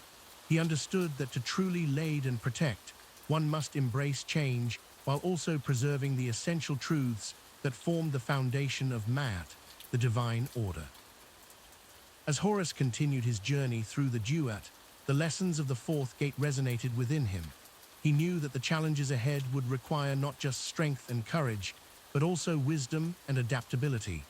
The path to becoming a true protector of Egypt and its people was not a straight line, but a winding road of constant growth and transformation. The starlit path beneath his feet seemed to pulse with energy, as if responding to Horus's newfound understanding. Each step felt lighter, more purposeful. The falcon-headed god realized that he was not just traversing the Duat, but also journeying deeper into the very essence of his divine nature. As he walked, Horus began to perceive faint whispers on the ethereal winds that blew through this realm.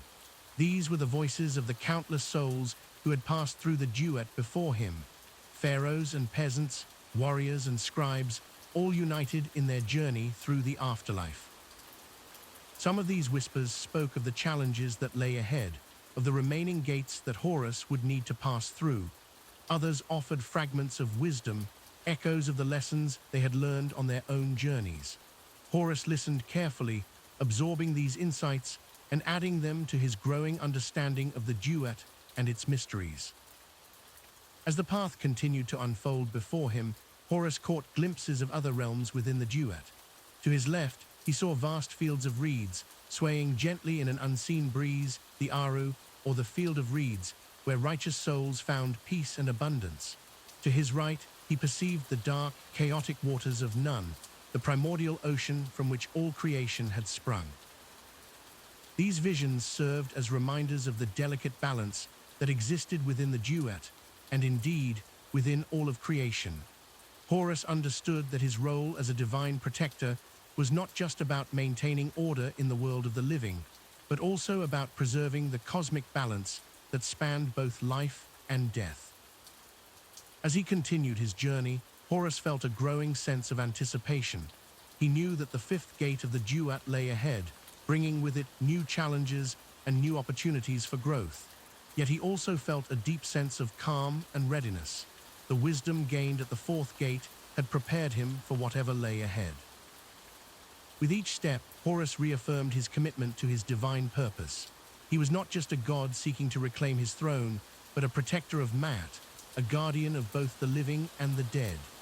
The eternal flame that burned within him was not just a source of power, but a reminder of the constant renewal and transformation that was necessary for true wisdom and strength. As the starlit path began to fade, giving way to new and unknown terrain, Horus paused for a moment. He looked back at the shimmering curtain of flames that marked the fourth gate, now distant but still visible. He silently thanked Senyuf and the gate itself for the profound lessons they had imparted. Then, with renewed purpose and a heart full of divine fire, Horus turned his gaze forward.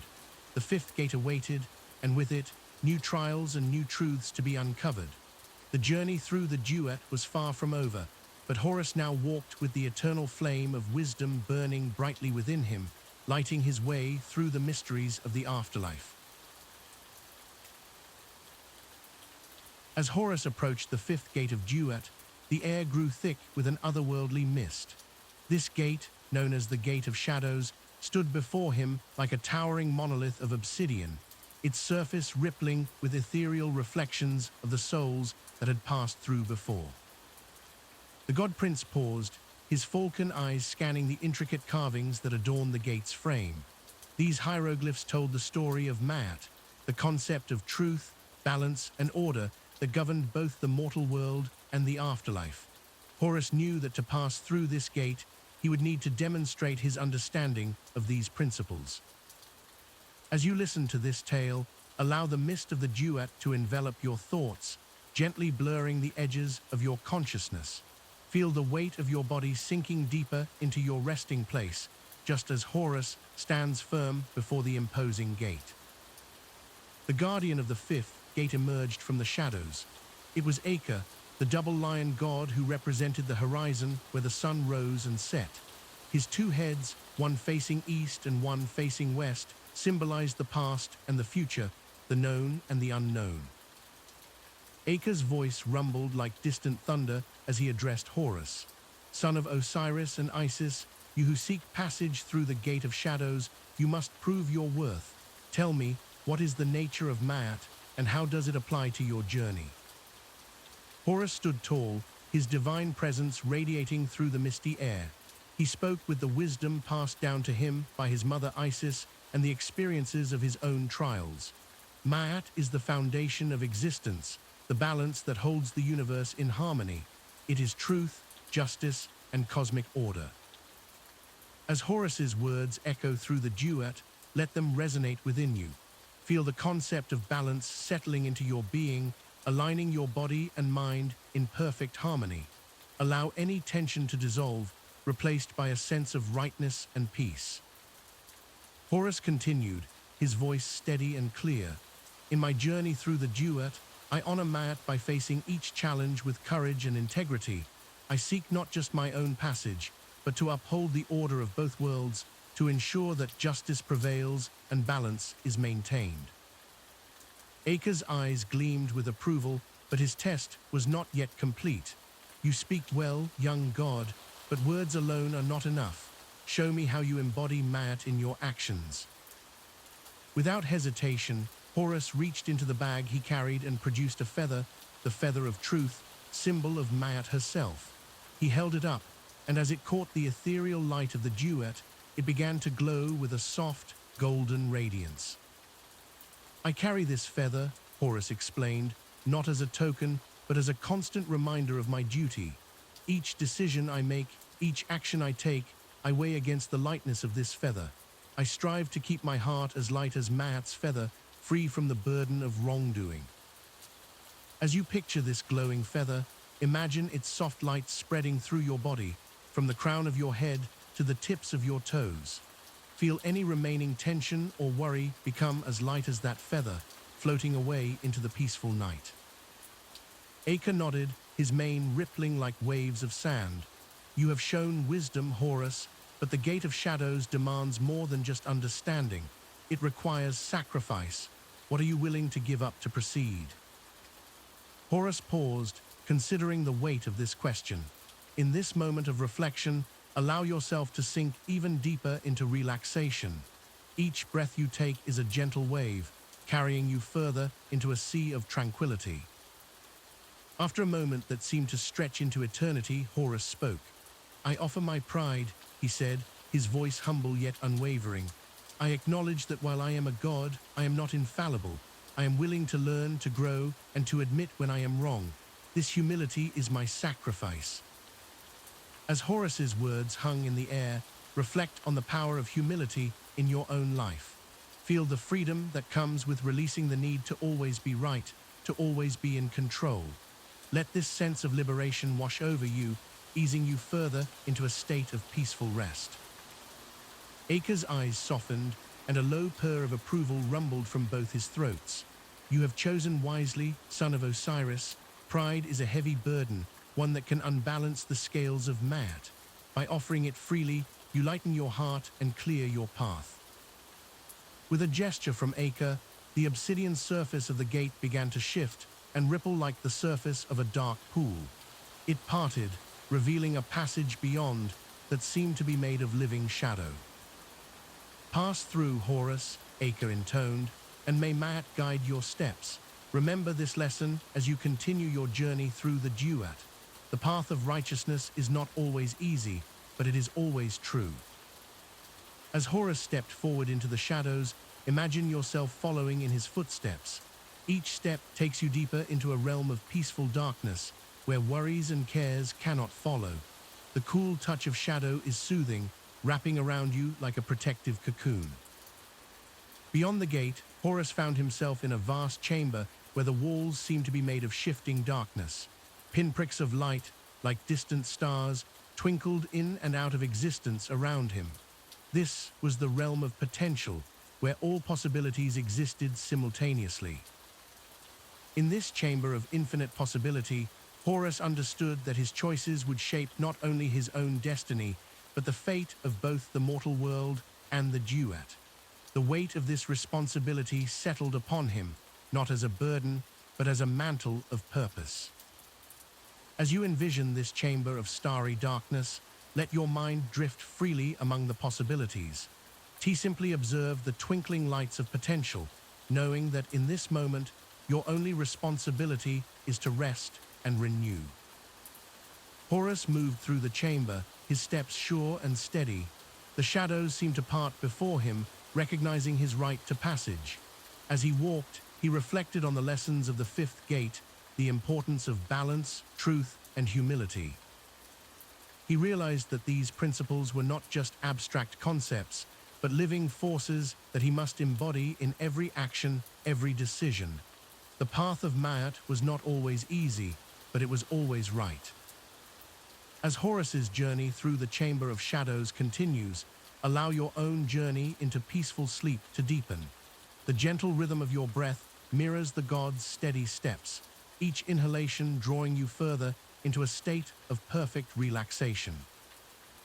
The air in the chamber began to shift, taking on a silvery quality that reminded Horus of moonlight on water.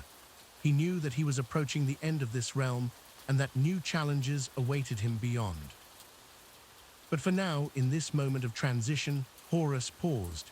He closed his eyes, centering himself in the teachings of Ma'at.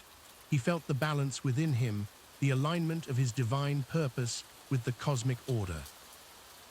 As our tale of the fifth gate draws to a close, allow yourself to rest in this moment of perfect balance. Feel the alignment of your body and mind, the peaceful harmony of simply being. Sands of sleep. Horus opened his eyes, ready to face whatever lay beyond. The Chamber of Shadows had taught him valuable lessons, ones that would serve him well in the trials to come. With a heart as light as Ma'at's feather, he stepped forward into the silvery mist, continuing his journey through the Duat. And so, dear listener, as Horus moves onward, allow yourself to sink ever deeper into the embrace of restful sleep. The night is calm, the world is at peace, and you are safe to let go of all cares and worries. May your dreams be as light as a feather, and may you wake renewed, balanced, and at peace. As Horus approached the sixth gate of the Duat, a sense of anticipation filled the air. This gate, known as the Gate of Shadows, stood before him, its obsidian surface gleaming with an otherworldly light. The falcon-headed god knew that beyond this threshold lay challenges that would test not only his strength, but his very essence. The gate itself was a marvel to behold, towering high above even the divine form of Horus.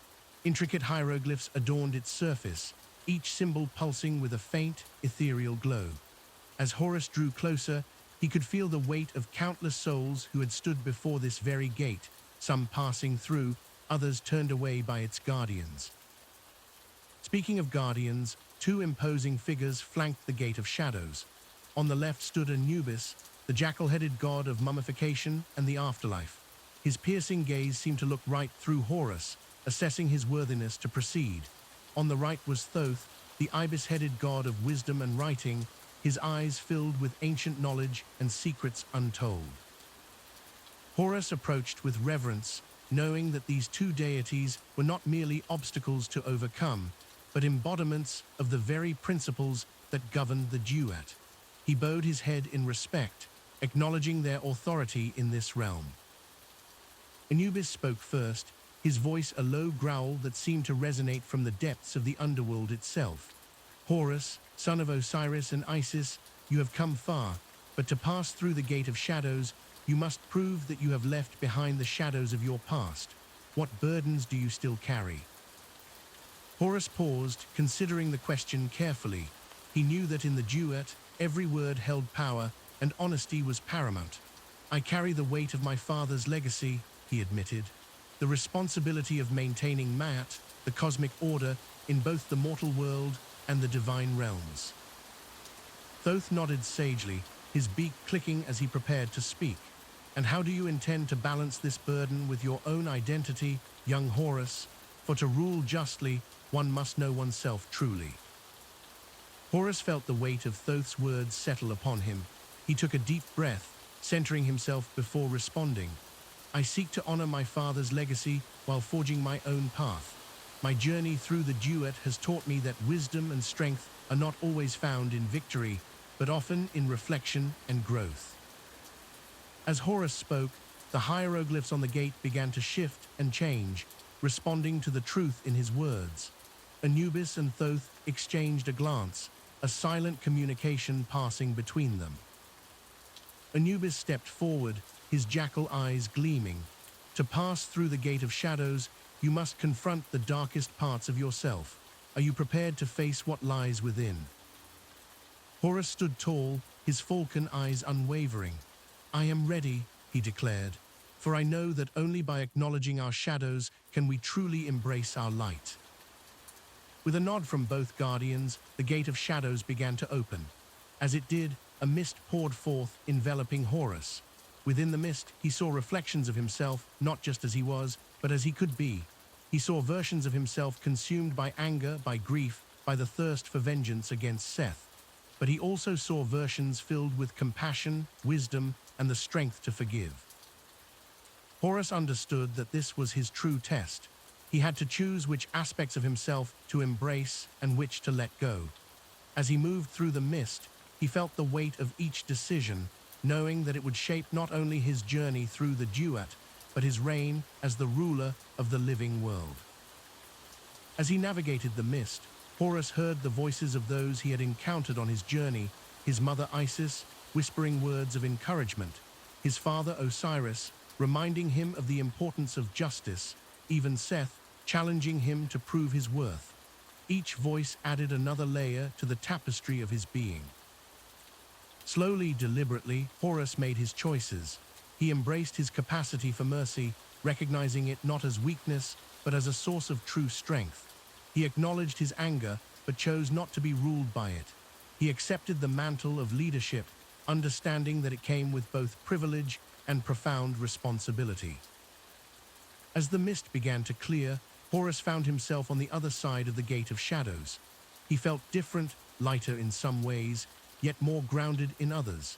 He knew that he had left behind some of the burdens he had carried for so long, while gaining a deeper understanding of his true self. Anubis and Thoth appeared before him once more. Anubis spoke, his voice carrying a note of approval. "You have faced your shadows and emerged stronger for it. Remember this lesson, for it will serve you well in both life and rulership."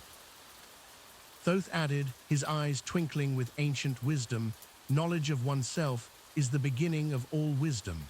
You have taken an important step on the path of true leadership, young Horus." Horus bowed deeply to both deities, gratitude filling his heart.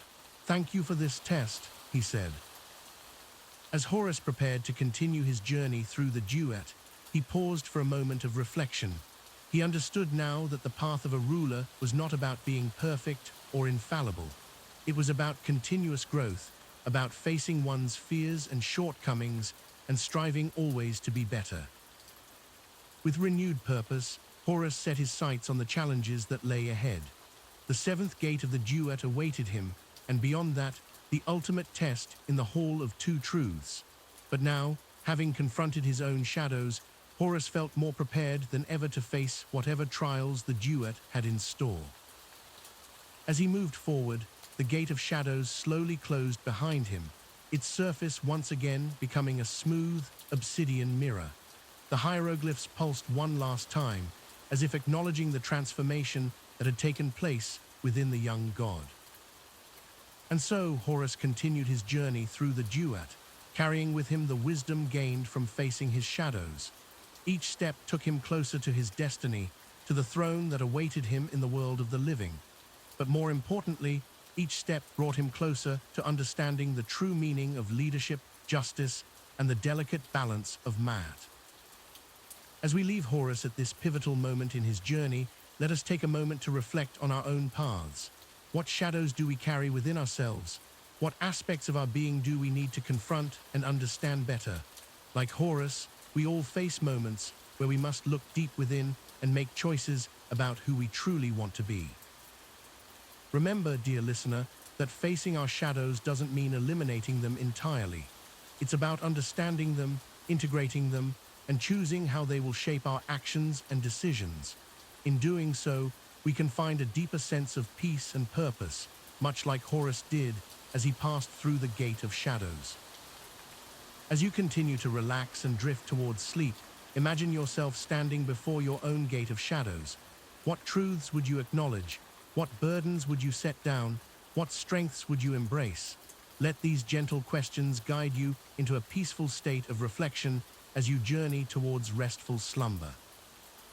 The Duat, like the realm of sleep, is a place of transformation and renewal. As Horus emerged changed from his encounter at the sixth gate, so too can we emerge from our nightly rest with fresh perspectives and renewed energy. Allow yourself to sink deeper into this restful state, knowing that like Horus, You are on a journey of growth and self-discovery. Let the quiet of the night envelop you, much like the mist that surrounded Horus. In this tranquil space, free from the distractions of the waking world, you can find your own moments of clarity and insight. Breathe deeply, feeling the calm settle over you like a gentle, protective cloak. As we prepare to leave this chapter of Horus's journey, carry with you the peace and wisdom gained from this tale. Let it soothe your mind and ease you further into the embrace of sleep. Remember, every night is an opportunity for renewal, every dream a chance to explore the depths of your own being. Rest now knowing that, like Horus, you have the strength within you to face your challenges, to grow, and to emerge stronger. Let the rhythm of your breath match the steady, calming pace of Horus's journey through the Duat, guiding you towards peaceful, rejuvenating sleep. As Horus approached the seventh and final gate of the Duat, the air around him seemed to shimmer with an otherworldly energy. This gate, more imposing than all the others, stood as the last barrier between the realm of the dead and the world of the living. Its surface gleamed with an iridescent light, reflecting the hopes and fears of countless souls who had stood before it. Horus, his falcon head held high, gazed upon the intricate hieroglyphs that adorned the gate. Each symbol pulsed with ancient magic, telling the story of creation and destruction, of life and death, of the eternal cycle that bound all existence.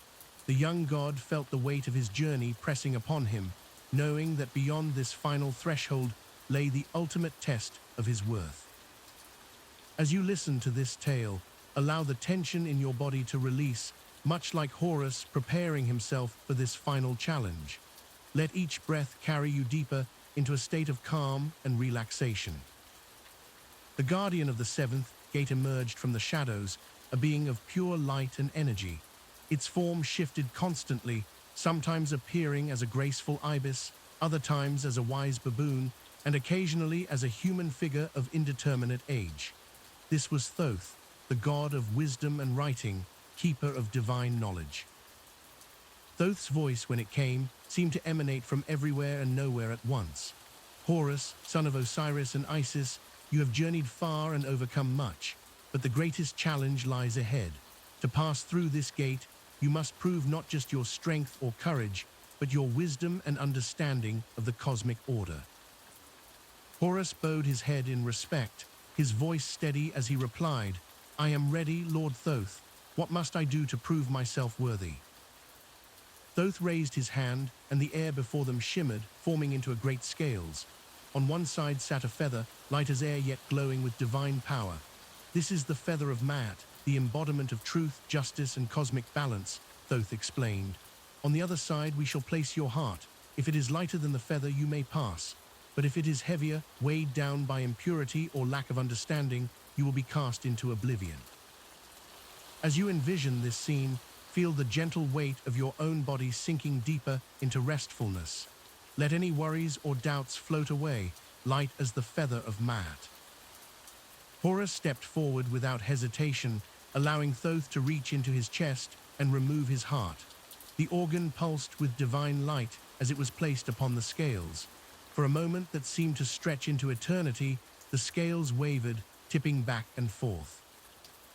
Thoth's eyes, filled with the wisdom of ages, gazed deeply into Horus's own.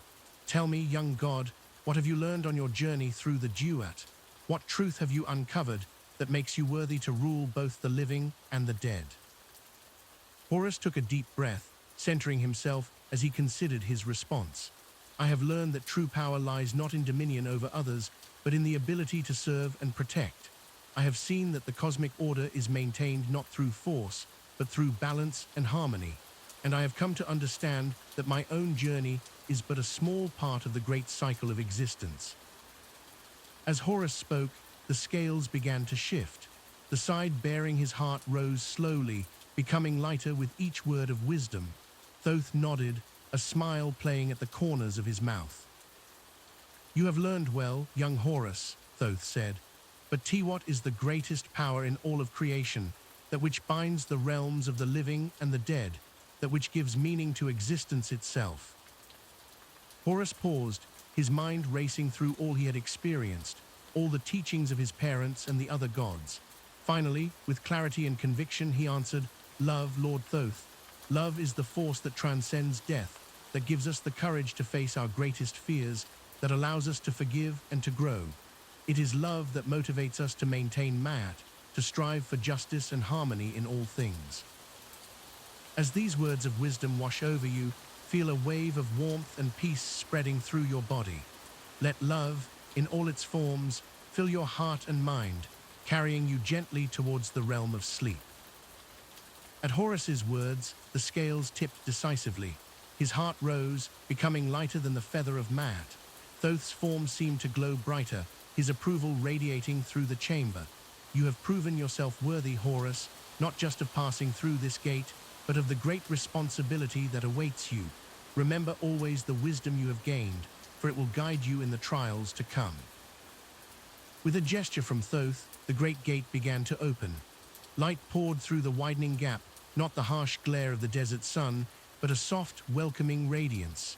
It spoke of hope, of renewal, of the eternal cycle of life and death and rebirth. Horus stepped forward, his heart returned to his chest, beating with newfound purpose and understanding. As he passed through the threshold, he felt the accumulated wisdom of his journey settling into his being, transforming him. He was no longer simply the son of Osiris and Isis, but a god in his own right, ready to take his place in the cosmic order.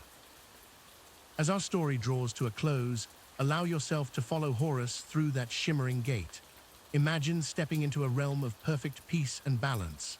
Here, in this space between sleeping and waking, you too are transformed, renewed, and prepared for whatever challenges await in the world of the living. Feel the gentle weight of divine wisdom settling over you like a comfortable blanket. Let each breath carry you deeper into restfulness, your mind calm and your heart light as the feather of Ma'at. The challenges of your own journey, like Horus's, have prepared you for peaceful, rejuvenating sleep. As you drift off, know that you carry within you the same potential for wisdom, love, and balance that Horus discovered. In your dreams, may you find the answers you seek, and may you awaken renewed, ready to maintain Ma'at in your own life and in the world around you. Sleep now, embraced by the timeless wisdom of the gods, cradled in the gentle arms of Nut, the sky goddess. Let the soft sounds of the night be your lullaby, carrying you into realms of peaceful slumber, where divine inspiration and mortal dreams intertwine. As Horus approached the Hall of Two Truths, a sense of awe washed over him. This was the place where souls were judged, where the weight of one's life was measured against the feather of Ma'at, the goddess of truth and justice. The hall itself was a magnificent sight to behold. Its walls seemed to shimmer with an otherworldly light, casting long shadows that danced and flickered like living things. At the far end of the hall, Horus could see the imposing figure of Osiris, seated upon his throne of judgment. Surrounding Osiris were the 42 judges, each representing a different aspect of morality and ethics. They sat in a perfect semicircle, their gazes piercing and unwavering.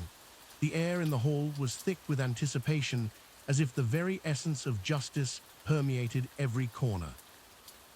As Horus stepped further into the hall, he noticed the presence of other important deities. Thoth, the god of wisdom and writing, stood ready with his scroll and stylus to record the proceedings. Anubis, the jackal-headed god of mummification, waited patiently to lead souls to their final judgment. And there, lurking in the shadows, was Ammit, the devourer of the dead. Her crocodile head, lion's mane, and hippopotamus body made for a terrifying sight. Horus knew that those whose hearts were found wanting would be fed to this fearsome creature, their souls destroyed for eternity.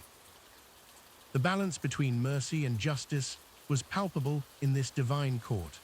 Horus could feel the weight of responsibility that came with such power, and he watched intently, learning from this assembly of gods and goddesses. As Horus observed, a soul entered the hall. It was the spirit of a man who had recently passed from the world of the living. The man's eyes were wide with fear and wonder, as he took in the magnificent sight before him. Anubis stepped forward, guiding the soul towards the center of the hall. There stood a great scale, its golden arms gleaming in the ethereal light. On one side of the scale, Anubis placed a feather, the feather of Maat, representing truth and justice. The man's spirit trembled as Anubis reached into his chest and extracted his heart. This was the moment of truth, where all the deeds and thoughts of a lifetime would be weighed against the lightness of Maat's feather. Horus watched intently as the heart was placed on the opposite side of the scale. The balance wavered for a moment, and the entire hall seemed to hold its breath. Would this soul be found worthy, or would it be condemned to oblivion? As the scale settled, Thoth stepped forward to begin the questioning. This was the negative confession, where the soul must deny having committed 42 sins before the assembled judges. Each denial was a test of the heart's truthfulness. "I have not committed sin," the soul began, his voice echoing through the vast hall. "I have not robbed, I have not been greedy, I have not stolen, I have not killed men." On and on the litany went, each statement causing the scales to shift ever so slightly.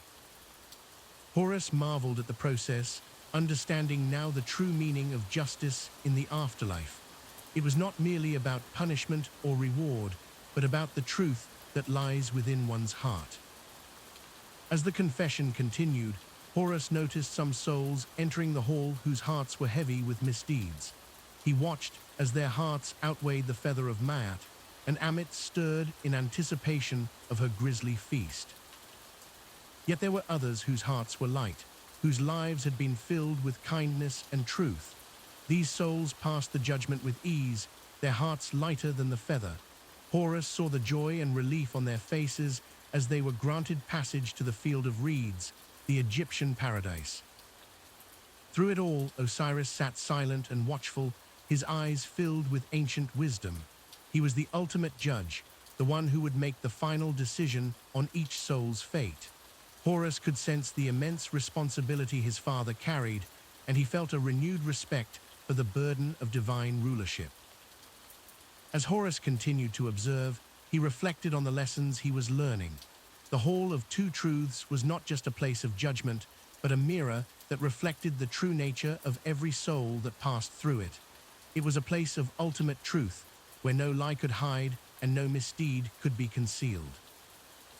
He thought about the lives of mortals, how each action and decision they made would eventually be weighed in this very hall. It filled him with a sense of purpose, knowing that as a god, he had a responsibility to guide and protect those under his care. The procession of souls continued, each judgment a unique story of a life lived. Some faced their judgment with courage, others with fear. Some were surprised by the lightness of their hearts, while others seemed to have known all along the weight of their misdeeds. Horus found himself moved by the raw honesty of it all. Here, in this hall, there was no hiding from one's true self. Every thought, every action, every intention was laid bare before the gods and before one's own heart.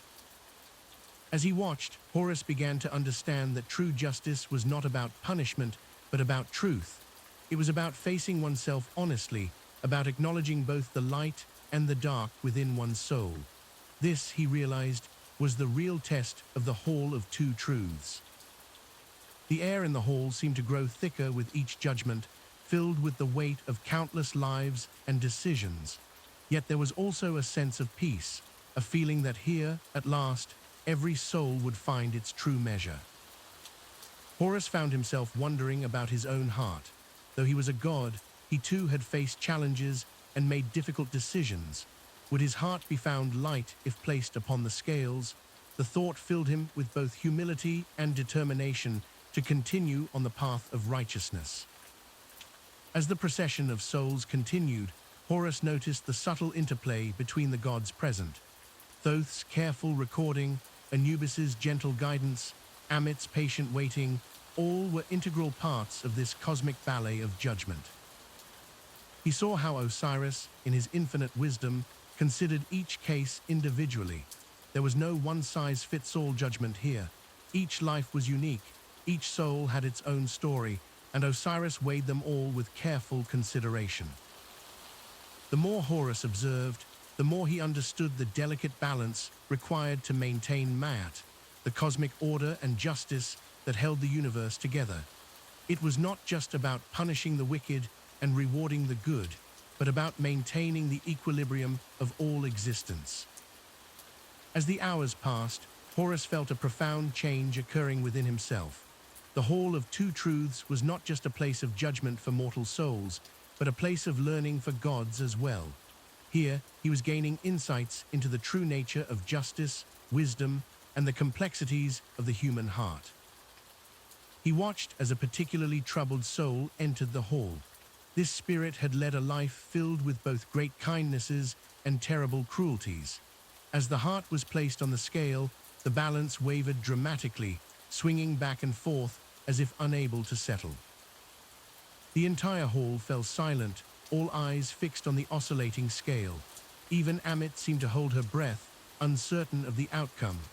Horus leaned forward, fascinated by this demonstration of the complexity of mortal existence. Finally, after what seemed like an eternity, the scale settled. The heart, by the slimmest of margins, was found to be lighter than the feather. A collective sigh of relief echoed through the hall, and Horus saw a tear of gratitude fall from the soul's eye. This, Horus realized, was the true power of the Hall of Two Truths. It was not just a place of judgment, but a place of redemption. Even a life filled with mistakes could be balanced by acts of kindness and moments of truth.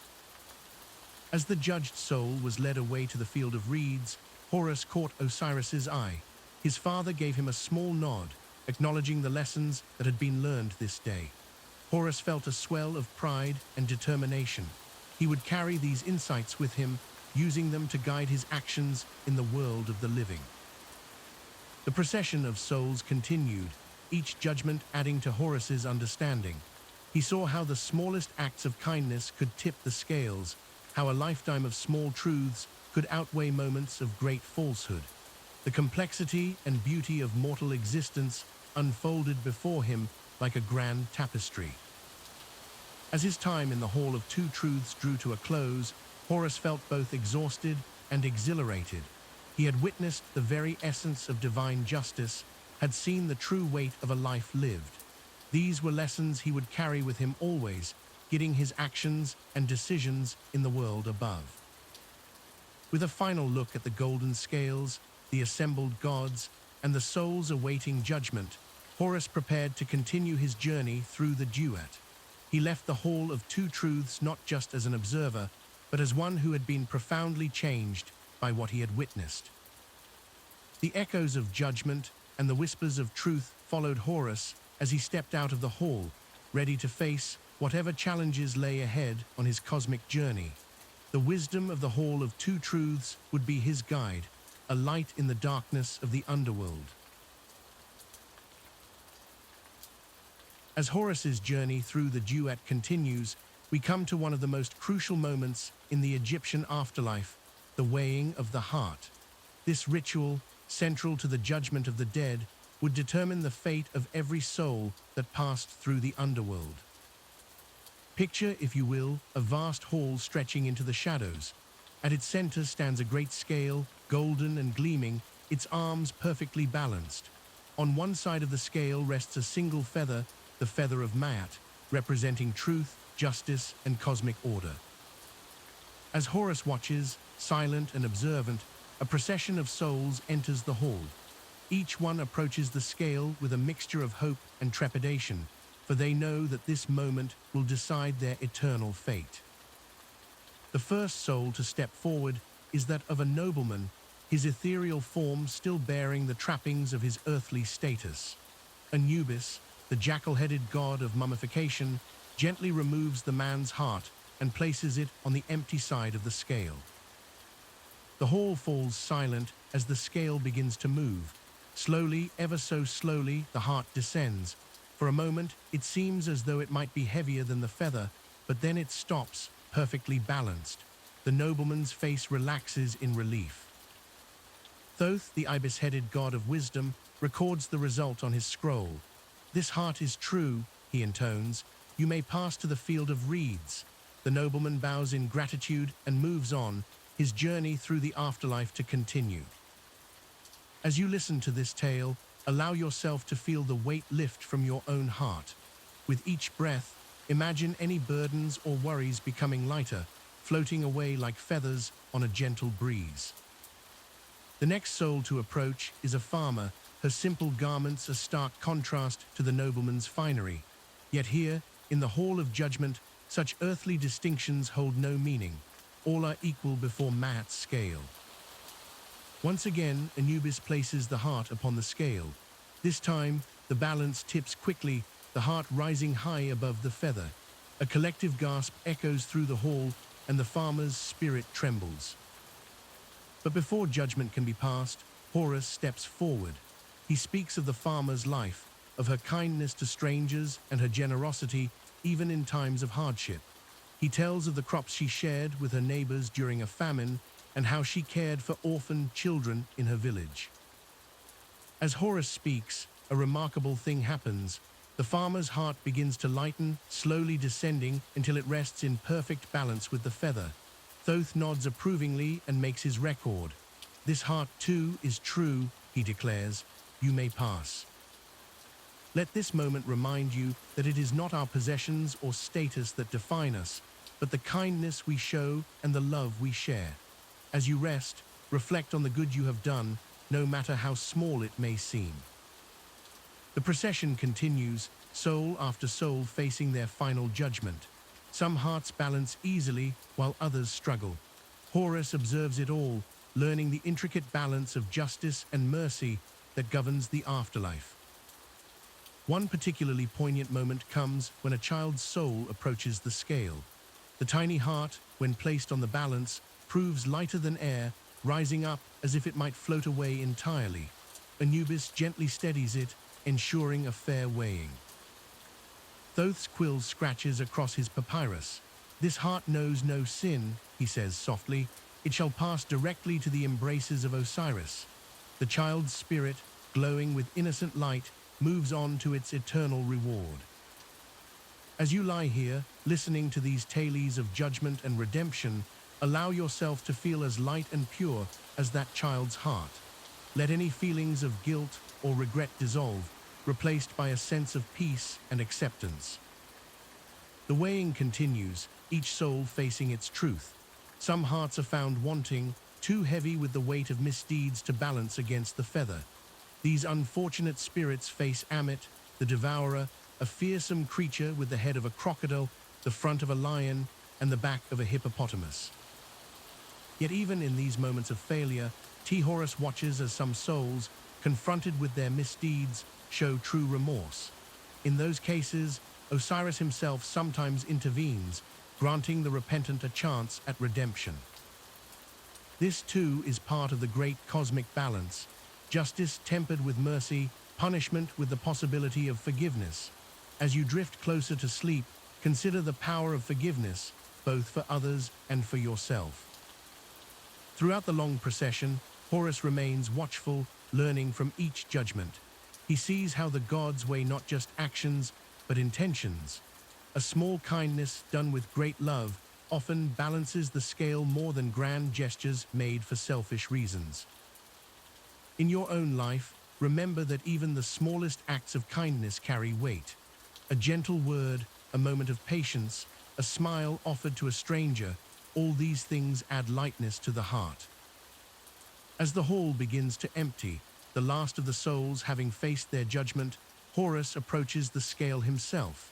Though he is a god, he too must be weighed against Maat's feather, for even the divine must adhere to the cosmic order they help maintain. Anubis reaches for Horus's heart, but finds he cannot remove it. "You are still among the living," he says. "Your final judgment is yet to come, but know that every choice you make, every action you take, will be weighed when that day arrives." Horus nods solemnly, understanding the profound responsibility that comes with his divine power. He vows to use his influence wisely to protect the innocent and guide the living toward righteousness. As our tale of the weighing of the heart draws to a close, allow yourself to settle even deeper into relaxation. Imagine your own heart, light as a feather, free from worry and at peace with the world. Remember that each day is an opportunity to add lightness to your heart. Every kindness, every moment of compassion, every choice to do what is right, all these tip the scales in your favor. Let the gentle rhythm of your breath mirror the balanced scales of Maat. In and out, rise and fall, in perfect harmony. As you drift closer to sleep, know that you carry within you the potential for great goodness. May your dreams be filled with images of golden scales and feathers, of just gods and merciful judgments. And may you wake renewed, your heart light, and your spirit ready to face whatever challenges the new day may bring. Sleep now, gentle listener, and rest easy in the knowledge that in the great cosmic balance, every act of love and kindness weighs in your favor. Good night, and may your heart always be light. As we continue our journey through the Duat, we come to a place of eternal peace and tranquility, the Field of Reeds. This paradise, known to the ancient Egyptians as Aru, was the ultimate destination for those who had lived a virtuous life and passed the judgment of Osiris. Imagine, if you will, a vast expanse of golden wheat fields stretching as far as the eye can see. The gentle breeze causes the stalks to sway in a hypnotic rhythm, creating waves of gold that shimmer under the warm, eternal sunlight. This is the Field of Reeds, a place where the blessed dead could find rest and abundance for eternity. As Horus glides over this serene landscape, his keen falcon eyes take in the beauty below. The air is filled with the sweet scent of blooming lotus flowers, their delicate petals unfurling in the calm waters that meander through the fields. These streams, clear as crystal, reflect the azure sky above, creating a perfect mirror of the heavens on earth. In this idyllic realm, the souls of the justified dead find themselves free from the burdens and pains of mortal life. They walk among the reeds, their forms luminous and at peace. Some tend to the fields, not out of necessity, but for the pure joy of creation and growth. Others sit in quiet contemplation by the water's edge, their faces serene as they bask in the eternal light. Horus observes a group of souls engaged in friendly conversation beneath the shade of a sycamore fig tree. Its branches spread wide, offering cool respite from the gentle warmth of the sun. The tree itself is said to be a manifestation of various goddesses, including Nut, Hathor, and Isis, Horus's own mother. Its fruit provides sustenance for the souls, though hunger and thirst are concepts long forgotten in this realm of plenty. As you listen to the description of this peaceful place, allow your own body to sink deeper into relaxation. Imagine the soft ground beneath you, supporting you completely. Feel the gentle warmth of the eternal sun on your skin, soothing away any tension or worry. With each breath, you draw in the sweet, pure air of the Field of Reeds, filling you with a sense of profound peace. Horus's flight takes him over a series of small islands dotting the tranquil waters. On these islets, souls reunite with their loved ones who have also passed the judgment and found their way to this paradise. Joyful embraces and laughter echo across the water, a testament to the enduring nature of love and connection, even beyond the veil of death. The concept of time holds no sway in the Field of Reeds. Here, in this eternal present, the souls are free to pursue their deepest passions and interests without haste or worry. Some engage in scholarly pursuits, sharing wisdom accumulated over lifetimes. Others create beautiful works of art, their creativity unfettered by mortal limitations. As Horus glides lower, he notices the animals that inhabit this peaceful realm. Cats lounge in patches of sunlight, their contented purrs adding to the soothing ambience. Ibises wade through the shallow waters, their graceful forms a reminder of Thoth, the god of wisdom. Even the mighty hippopotamus, often feared in the mortal world, here grazes peacefully alongside gazelles and other gentle creatures. The Field of Reeds is not just a place of rest, but also of growth and renewal. Souls here have the opportunity to reflect on their mortal lives, to learn from their experiences, and to evolve spiritually. It is a place where the wisdom of ages can be accessed, where the mysteries of existence can be contemplated, in perfect serenity. As you continue to relax, imagine yourself walking through these golden fields. With each step, you feel a profound sense of lightness, as if all the cares of the world have been lifted from your shoulders. The soft rustling of the reeds creates a gentle lullaby, inviting you to sink even deeper into this state of perfect calm. Horus's keen gaze falls upon a group of souls gathered around a shimmering pool. This is no ordinary body of water, but the lake of flowers, said to be the source of all life.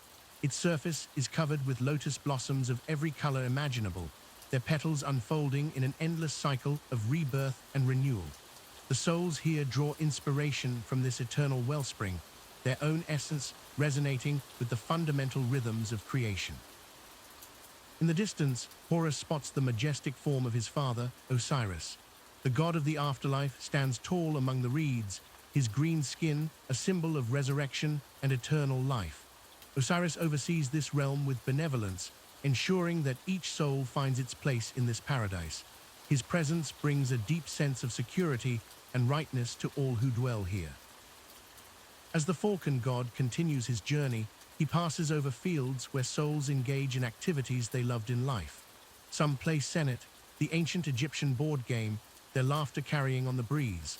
Others tend to gardens of exotic flowers, their blooms more vibrant and beautiful than any found in the mortal world.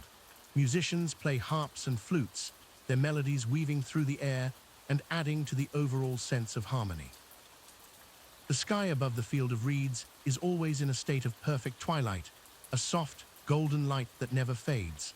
This eternal glow bathes everything in a warm radiance, blurring the lines between earth and sky, between the physical and the spiritual. As you visualize this gentle light, feel it washing over you, melting away any remaining tension in your body and mind. Horus's flight takes him to the edge of a vast library, its walls stretching impossibly high into the golden sky. This is the repository of all knowledge, where souls can explore the mysteries of the universe and delve into the accumulated wisdom of countless generations.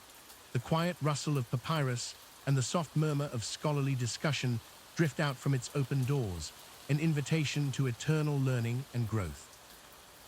As we near the end of our time in the field of reeds, take a moment to fully immerse yourself in this place of perfect peace. Feel the soft earth beneath you, the gentle breeze caressing your skin, the warm light enveloping you in its comforting glow. Here, in this timeless realm, all is well. All worries and fears fade away, leaving only a profound sense of contentment and belonging. Horus, having witnessed the beauty and serenity of the field of reeds, prepares to continue his journey through the Duat. But the essence of this place stays with him, a reminder of the peace that awaits those who live with virtue and kindness. As you drift closer to sleep, carry with you the tranquility of the field of reeds, knowing that such peace is always available to you in your dreams and in your waking life. And so we leave this golden paradise, the gentle rustle of reeds and the soft lapping of water fading into the background of your consciousness.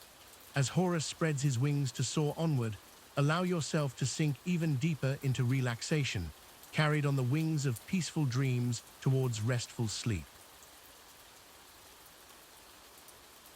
In the vast expanse of ancient Egyptian mythology, two figures stand out for their wisdom and power: Horus, the falcon-headed god of kingship and the sky, and Thoth, the ibis-headed god of knowledge and writing.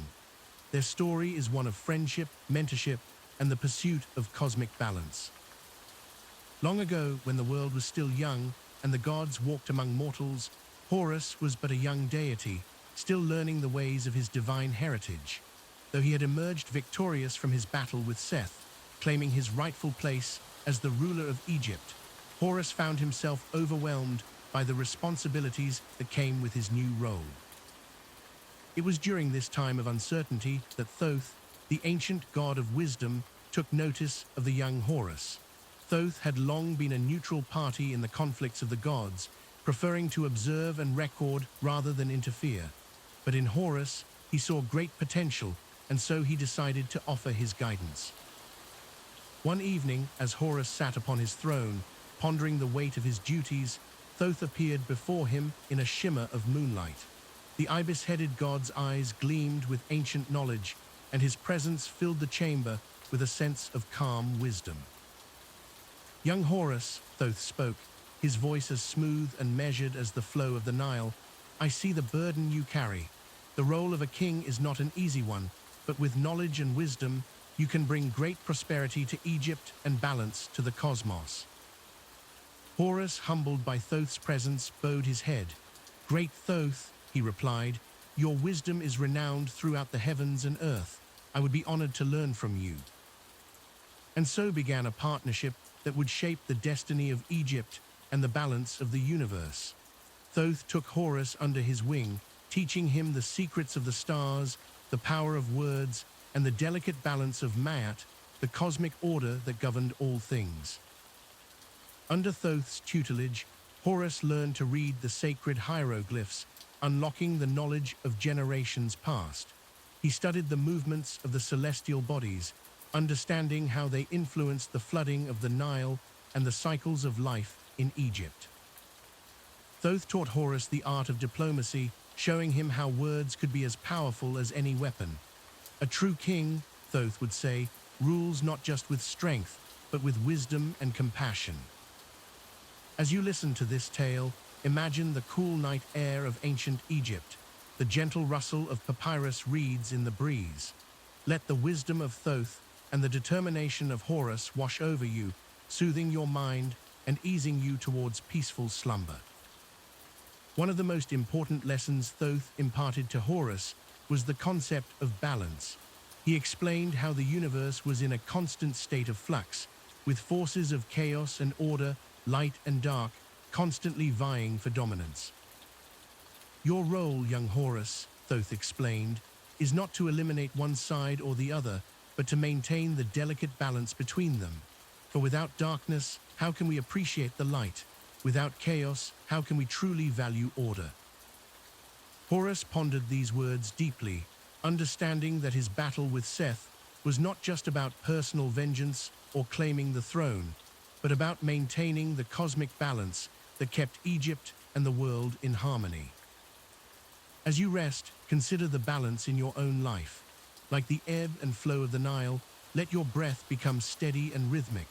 Allow any tensions or worries to flow away, replaced by the calm wisdom of Thoth and the protective strength of Horus. Thoth also taught Horus the importance of recording knowledge for future generations. He showed the young god how to create and maintain sacred texts, preserving the wisdom of the ages.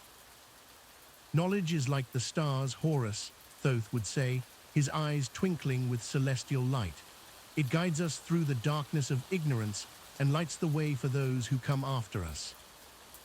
Under Thoth's guidance, Horus became not just a powerful ruler, but a wise and just one. He learned to listen to the concerns of both gods and mortals, to make decisions that would benefit all of Egypt, not just a select few. As Horus grew in wisdom and stature, Thoth watched with pride.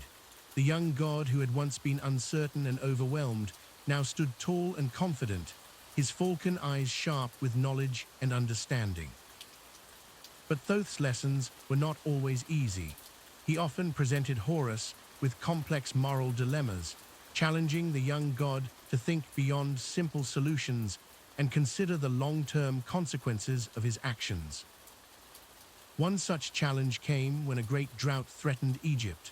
The Nile had failed to flood, and crops were withering in the fields. The people cried out to Horus for help, their prayers echoing through the heavens.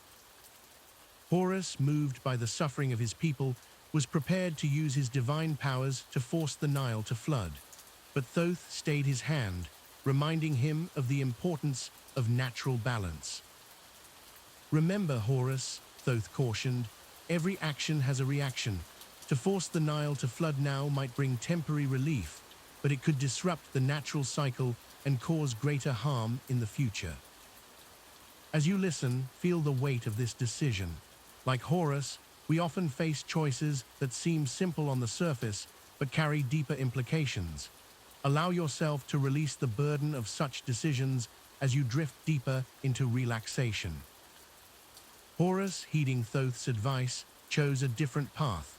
Instead of forcing the Nile to flood, he guided the people in digging deeper wells and creating more efficient irrigation systems. He taught them methods of conserving water and planting crops that required less moisture. Though the drought was difficult, the people of Egypt emerged stronger and more resilient. They had learned valuable lessons about working with nature rather than against it, and their faith in Horus as a wise and compassionate ruler was strengthened. Thoth nodded approvingly at Horus's decision. "You have learned well," he said. "A true leader empowers his people to overcome challenges rather than simply solving problems for them." As the years passed, the partnership between Horus and Thoth became legendary. They were often seen together, the falcon-headed god of kingship and the ibis-headed god of wisdom, working in harmony to maintain the delicate balance of Maat. Their collaboration extended beyond the earthly realm. Horus, with his sharp eyes that could see great distances, would spot potential threats or imbalances in the cosmos. Thoth, with his vast knowledge, would then devise strategies to address these issues before they could disrupt the universal order. One of their greatest joint achievements was the creation of the Book of Thoth, a mystical text said to contain all the secrets of the universe. Horus provided insights from his unique perspective as both a god and a ruler, while Thoth's mastery of writing and magic brought the book to life. The Book of Thoth became a source of great power and knowledge, but also a potential danger if it fell into the wrong hands. Recognizing this, Horus and Thoth agreed to hide the book, protecting it with powerful spells and guardians. As you rest, imagine the pages of this mystical book, filled with ancient wisdom and cosmic secrets. Let the idea of hidden knowledge soothe you, knowing that there are always new things to learn and discover in the world.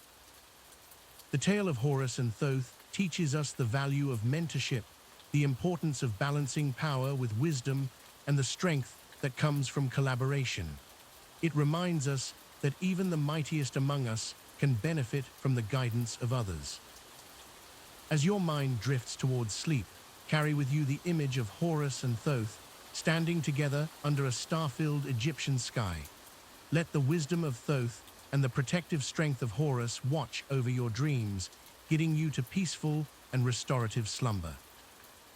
Remember, like the balance of Maat that Horus and Thoth worked so hard to maintain, your body seeks its own balance in sleep. Allow yourself to let go of the day's concerns, trusting in the natural rhythm of rest and renewal. May the calm of the ancient Egyptian night envelop you, the gentle lapping of the Nile against its banks a soothing lullaby. As Horus watches over the land from the sky and Thoth records the passage of time, you too can find your place in the great cosmic order, peacefully drifting in the sea of dreams. In the vast expanse of the Egyptian night sky, where stars twinkled like distant jewels, Horus spread his mighty wings. The falcon-headed god soared through the darkness, his keen eyes scanning the horizon for the first glimmer of dawn. This night, however, was unlike any other, for Horus had been invited to join Ra on his nightly journey through the Duat. As the eastern sky began to lighten, Horus descended towards the banks of the celestial Nile. There, gleaming with an otherworldly radiance, floated Ra's magnificent solar barque.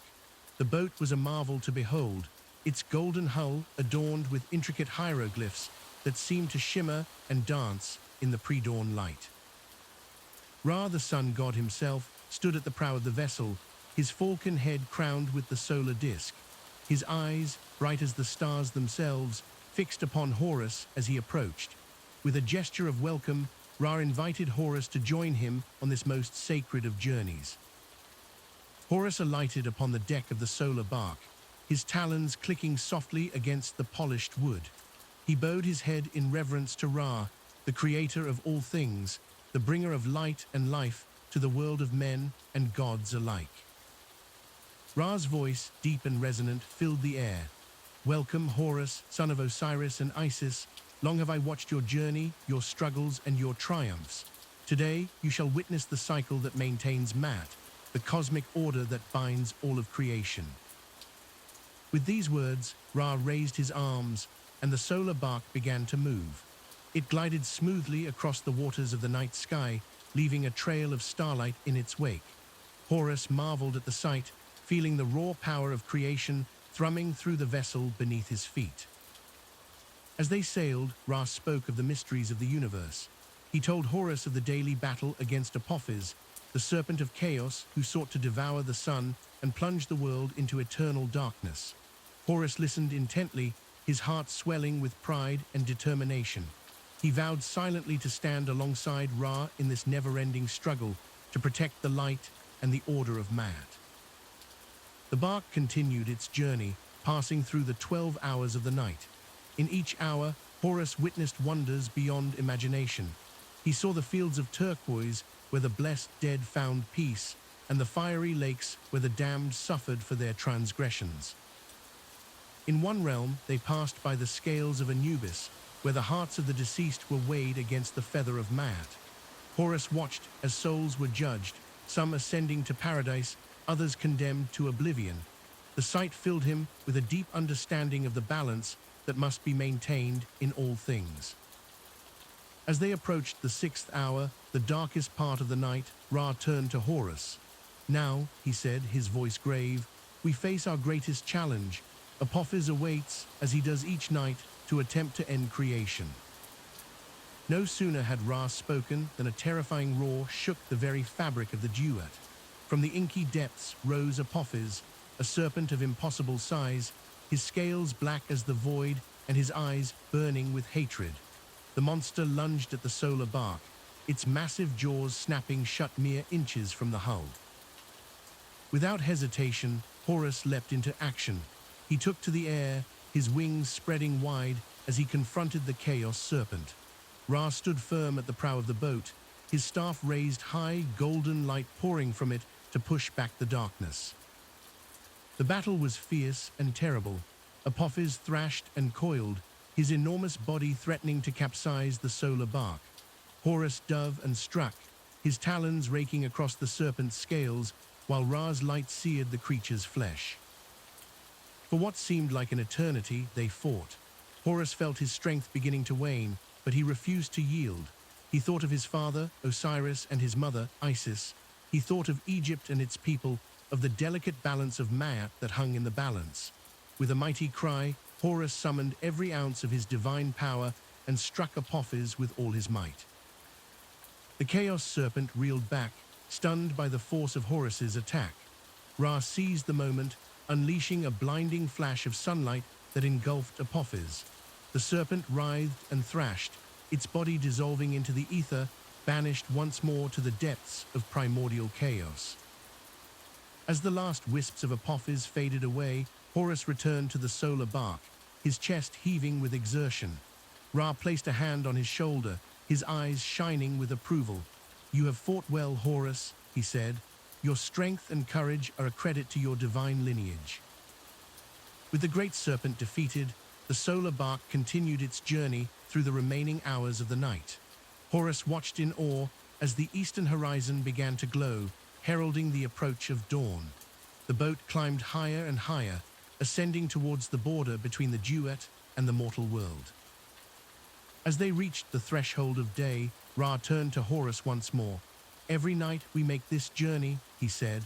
"Every night we face the forces of chaos and emerge victorious. This is the cycle that maintains the order of the universe, the balance that allows life to flourish." Horus nodded, understanding the profound responsibility that came with his divine nature. "I am honored to have shared in this journey," he said, bowing his head in respect. Ra smiled, the warmth of the sun itself in his gaze. "You have proven yourself worthy, Horus. From this day forward, you shall be known as Horakti, Horus of the two horizons. You shall join me each dawn and dusk, bridging the gap between night and day, between the world of gods and the world of mortals." With these words, Ra raised his arms, and the solar barque crested the eastern horizon. Light exploded across the sky, chasing away the last vestiges of night. Horus felt the warmth of the new day wash over him, filling him with renewed strength and purpose. As the sun rose fully into the sky, Horus took flight once more. He soared over the land of Egypt, his wings spread wide, casting a protective shadow over the two lands. From that day forward, he would stand as a guardian of Maat, a protector of the cosmic order, and a bridge between the realms of gods and mortals. And so, dear listener, as you drift towards sleep, remember the journey of Horus and Ra. Like the solar bark sailing through the night, you too are on a journey. Let the challenges you face be opportunities for growth, and know that with perseverance and courage, you can overcome any obstacle. May your dreams be filled with the golden light of dawn, and may you wake renewed, ready to face your own daily journey with the strength of Horus and the wisdom of Ra. In the vast expanse of Egyptian mythology, few relationships were as enduring and profound as that between Horus, the falcon-headed god of kingship and the sky, and Hathor, the goddess of love, beauty, and motherhood. Their story is one of celestial harmony, divine protection, and the eternal dance between masculine and feminine energies. Long ago, in the early days of creation, when the gods still walked among mortals, Horus emerged as a powerful deity, his keen eyes ever watchful over the land of Egypt. As the son of Osiris and Isis, he inherited a legacy of divine rulership, but it was his connection to Hathor that would shape his reign in unexpected ways. Hathor, whose name means House of Horus, was often depicted as a cow-headed goddess or as a beautiful woman wearing a headdress of cow horns encircling a sun disk. She was revered as the celestial mother, nurturing and protecting all of creation with her boundless love and compassion. The bond between Horus and Hathor began in the earliest days of their existence. Some myths tell of how Hathor acted as a surrogate mother to the young Horus, nurturing him when Isis was forced to hide him from the wrath of Seth. In those tender moments, as Hathor cradled the infant god, she sang to him songs of the stars and whispered secrets of the cosmos. As you listen to this tale, allow yourself to feel the gentle, nurturing energy of Hathor enveloping you. Imagine her warm embrace, soothing away any tension or worry, just as she once comforted the young Horus. Let your breathing slow and deepen, matching the rhythm of the universe that Hathor embodies. As Horus grew into his role as the protector of Egypt and the embodiment of divine kingship, Hathor remained by his side. She became known as the Eye of Ra, the fierce protector who could transform into a lioness to defend the sun god. In this aspect, she complemented Horus's own role as a divine guardian, their combined powers ensuring the safety of both gods and mortals alike. Picture the majestic form of Horus, his wings spread wide across the sky, while Hathor's gentle presence fills the air with a soft, golden light. Feel the strength and security of their combined watch over you, allowing any lingering concerns to drift away on the night breeze. One of the most beautiful aspects of Horus and Hathor's relationship was their celestial dance. As deities of the sky, they were often associated with the sun and moon. Horus, in his aspect as the god of the daytime sky, would soar across the heavens, his sharp eyes surveying the land below. As evening fell, Hathor would rise, her gentle radiance soothing the world into night's embrace. This eternal cycle of day and night, of masculine and feminine energies in perfect balance, is reflected in the rhythm of your own breath. As you inhale, feel the strength and protection of Horus filling your lungs. As you exhale, let Hathor's soothing presence wash over you, carrying away any tension or restlessness. In many temples across ancient Egypt, Horus and Hathor were worshipped side by side. The pharaohs, who were considered the living embodiment of Horus on earth, would often seek the blessings of Hathor to ensure their reign was not only powerful, but also filled with love, joy, and abundance. Imagine yourself in one of these ancient temples, the air heavy with the scent of incense and the soft murmur of prayers. Feel the cool stone beneath you, grounding you in this moment of tranquility. The flickering light of oil lamps casts dancing shadows on the walls, where intricate carvings depict the stories of Horus and Hathor. One such story tells of a time when Hathor's fierce aspect as the Eye of Ra threatened to destroy humanity. In her wrath, she took the form of the lioness goddess Sekhmet and began to lay waste to the land. It was Horus who intervened, reminding Hathor of her true nature as a goddess of love and joy. With gentle words and soothing gestures, Horus calmed Hathor's rage, just as his presence now calms any turbulence in your mind. Feel the last vestiges of worry or stress melting away, replaced by a deep sense of peace and contentment. The myth continues that Horus and Ra devised a plan to fully restore Hathor to her benevolent nature. They prepared a mixture of beer and pomegranate juice, coloring it red to resemble blood, and spread it across the fields. When Hathor, still in her fierce Sekhmet form, came to drink what she thought was the blood of her enemies, she instead tasted the sweet, intoxicating beverage. As the drink took effect, Hathor's wrath subsided, and she transformed back into her gentle, loving self.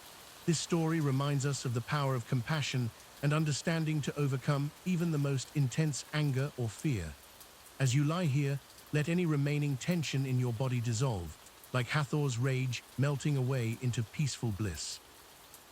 In many depictions, Horus and Hathor are shown with their wings entwined, creating a protective embrace around the pharaoh or the land of Egypt. This image of divine union and protection extends to you now. Visualize these two great deities, their wings forming a cocoon of safety and tranquility around you as you drift deeper into relaxation.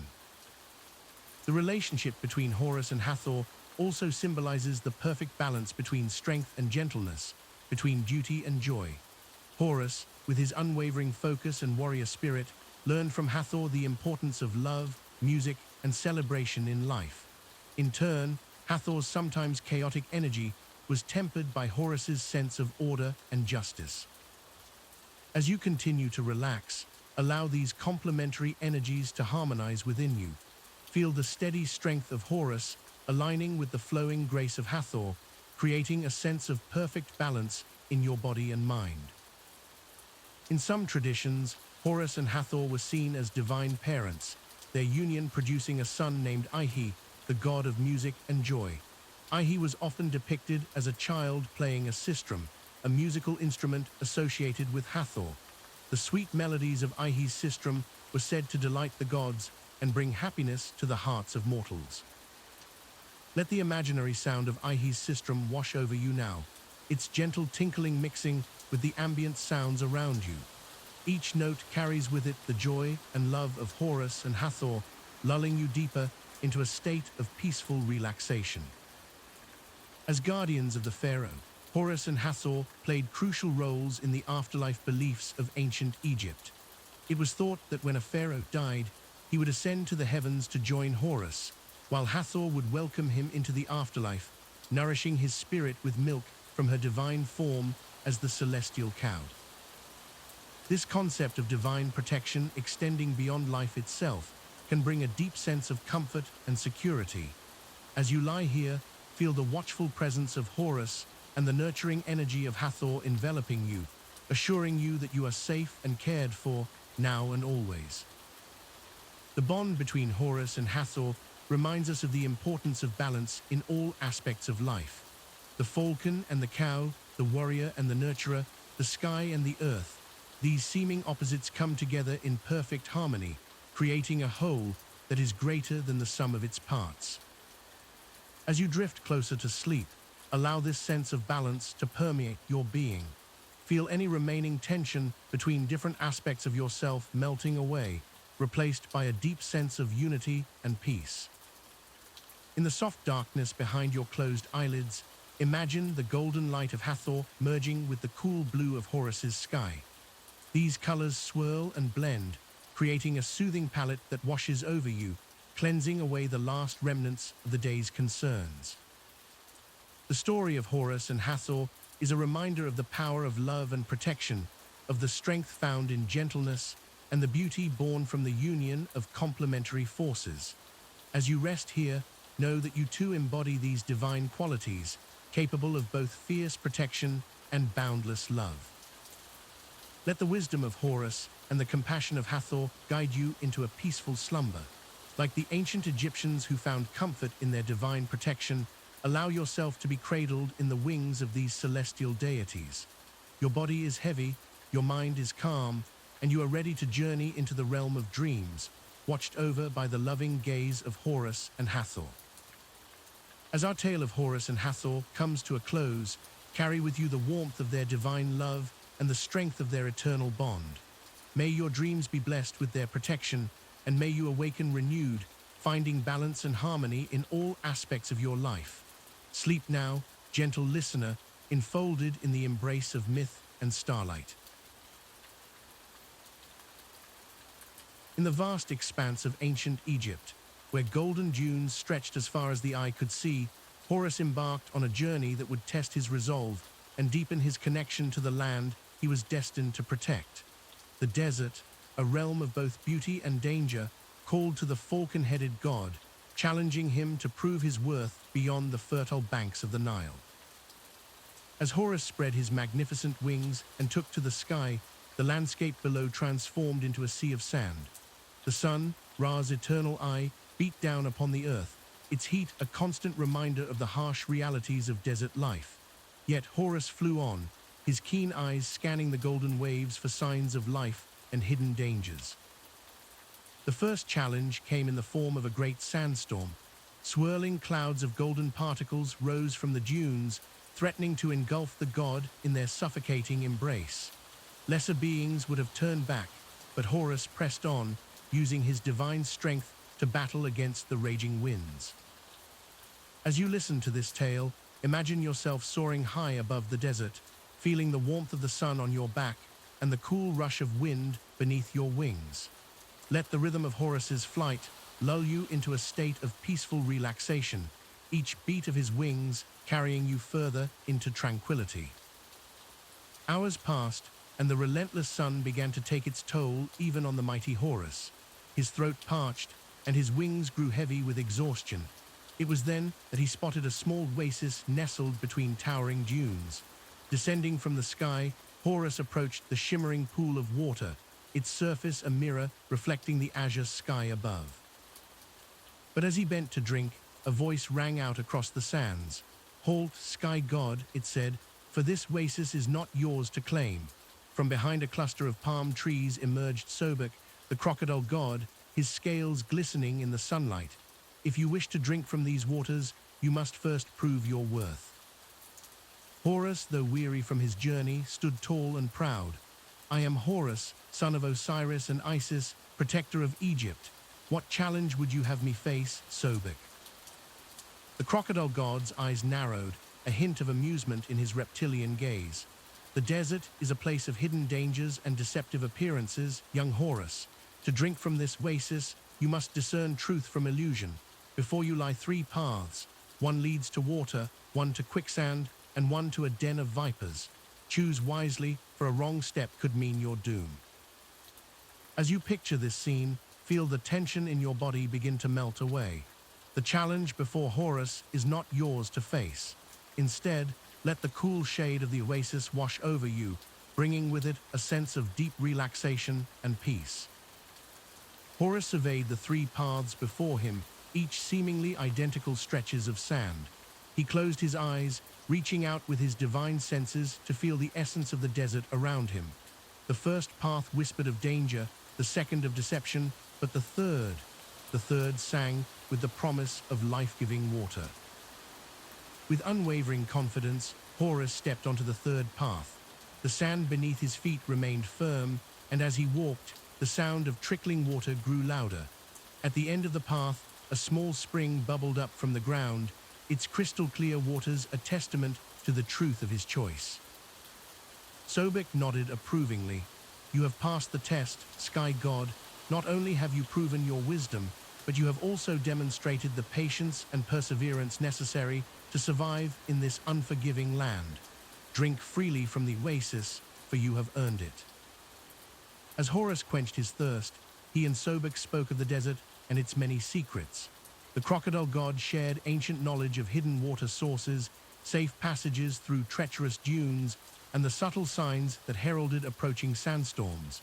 In return, Horus offered insights from his aerial perspective, speaking of patterns in the landscape visible only from great heights.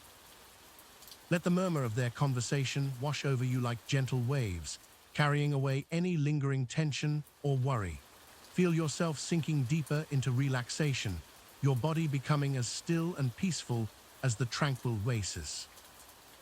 As the day wore on, Horus prepared to continue his journey, but before he left, Sobek presented him with a gift, a small amulet carved from desert stone.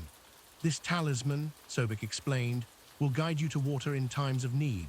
But remember, young god, the true strength of the desert lies not in its oases, but in the resilience it instills in those who traverse its sands. Horus accepted the gift with gratitude, tucking it safely away.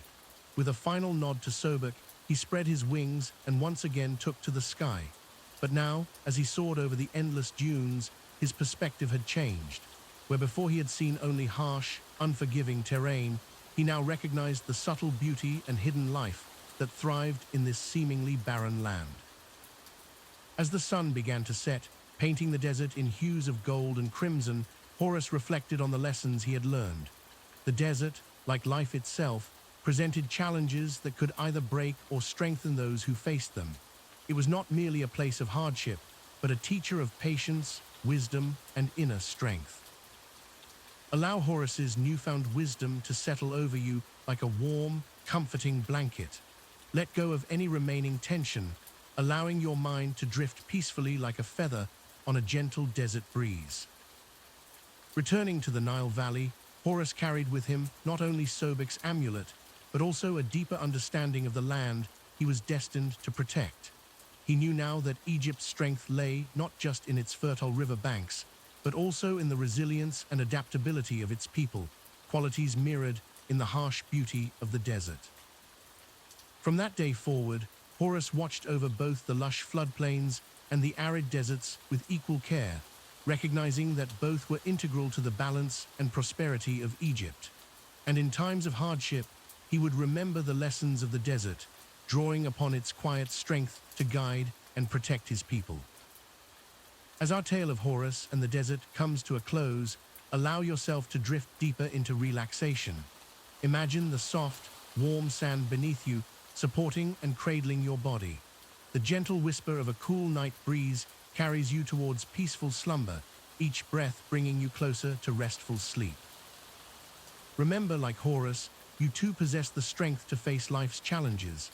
But for now, let all worries and concerns fade away like mirages in the desert heat.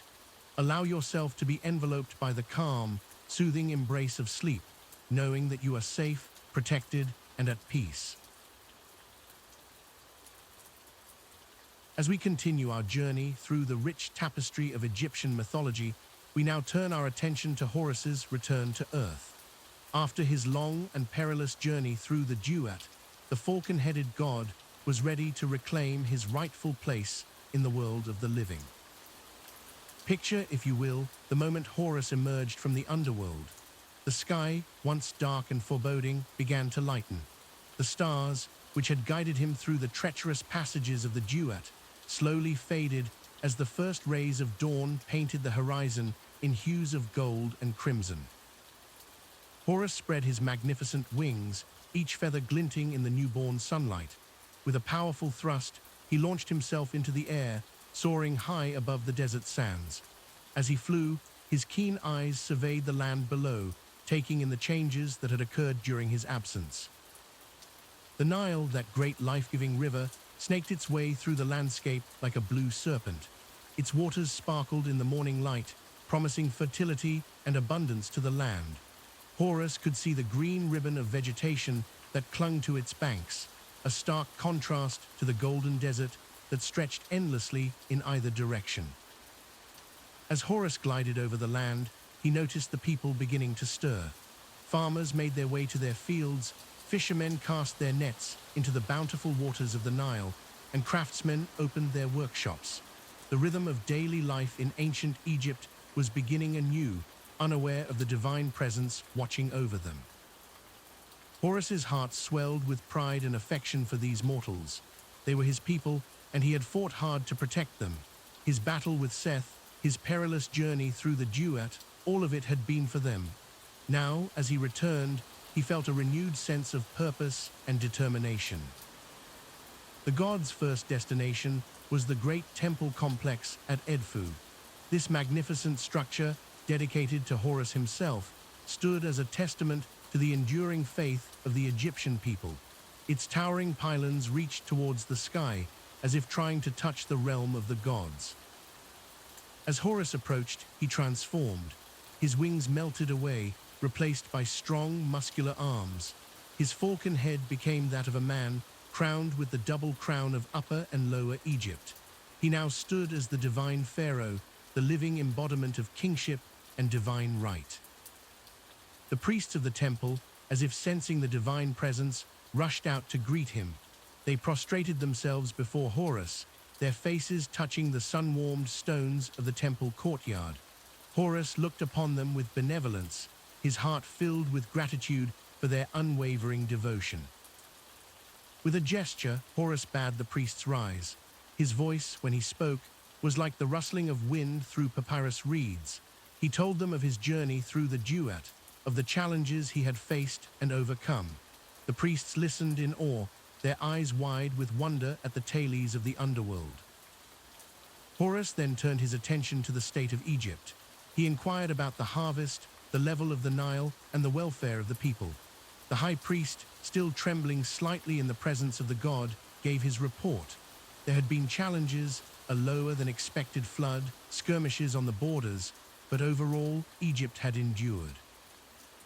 Nodding solemnly, Horus made his way into the inner sanctum of the temple. Here, in the Holy of Holies, he communed with the essence of Ma'at, the fundamental concept of truth, balance, and cosmic order.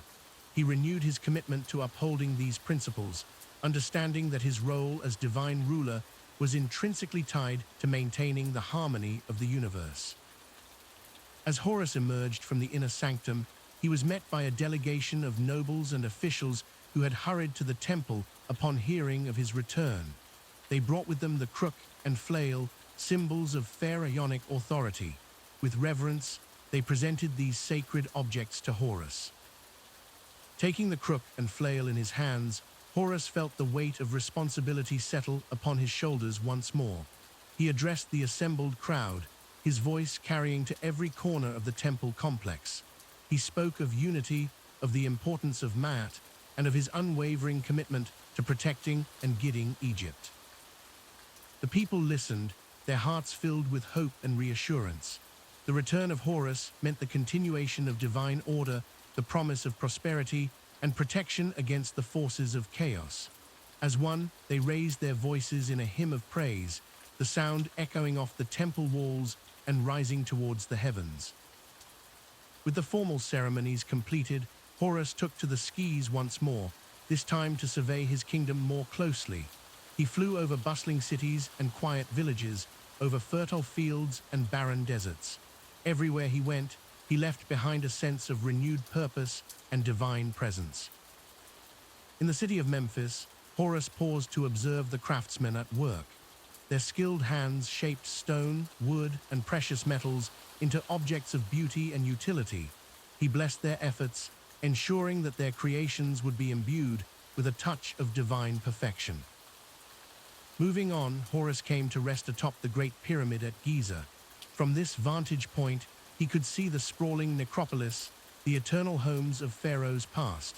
He offered a silent prayer for the souls of these rulers, acknowledging their contributions to the greatness of Egypt. As the day progressed, Horus made his way to Thebes, the great religious capital of Egypt. Here, in the massive temple complex of Karnak, he met with the other gods of the Egyptian pantheon. Ra, Osiris, Isis, Thoth, and many others had gathered to welcome him back to the earthly realm. The reunion was joyous, filled with the sharing of wisdom and the reaffirmation of cosmic roles. Each god and goddess pledged their support to Horus, recognizing his vital role in maintaining the balance between the divine and mortal worlds. In turn, Horus vowed to honor their domains and to rule with wisdom and compassion.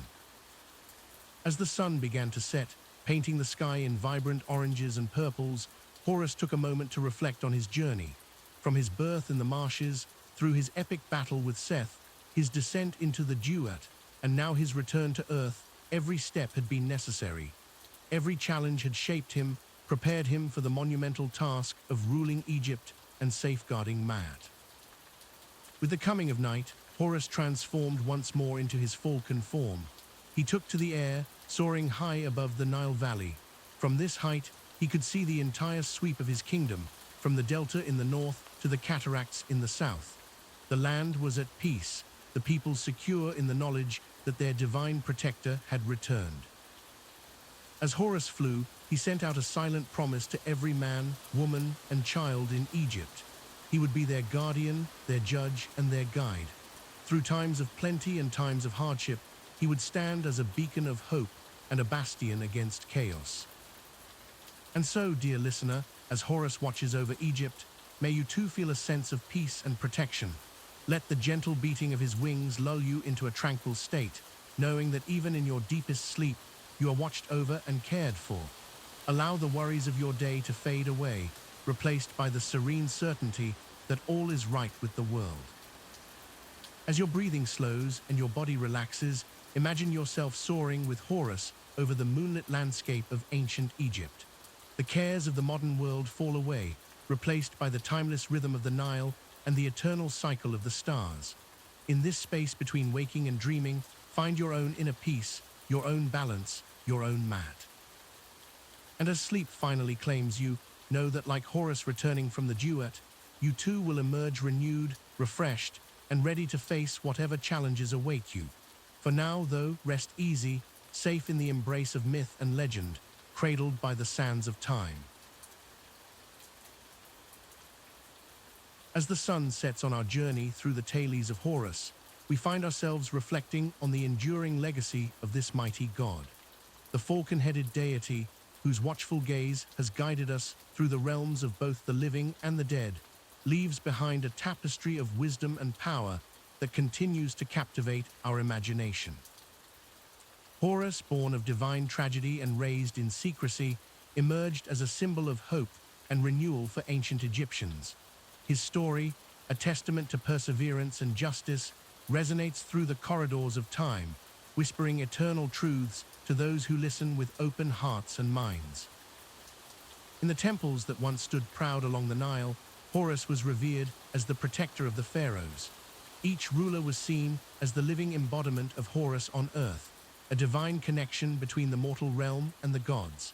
This belief shaped the very foundation of Egyptian society, influencing everything from daily rituals to grand monuments that still stand today. The Eye of Horus, that powerful symbol of protection and royal power, became more than just an emblem of the god's watchful gaze. It evolved into a potent amulet, believed to ward off evil and bring good fortune to those who carried it. Even now, thousands of years later, the Eye of Horus continues to be a recognized symbol of protection and healing. But Horus's legacy extends far beyond the bounds of ancient Egypt. His story of conflict with Seth, the embodiment of chaos and disorder, speaks to the eternal struggle between good and evil, order and chaos.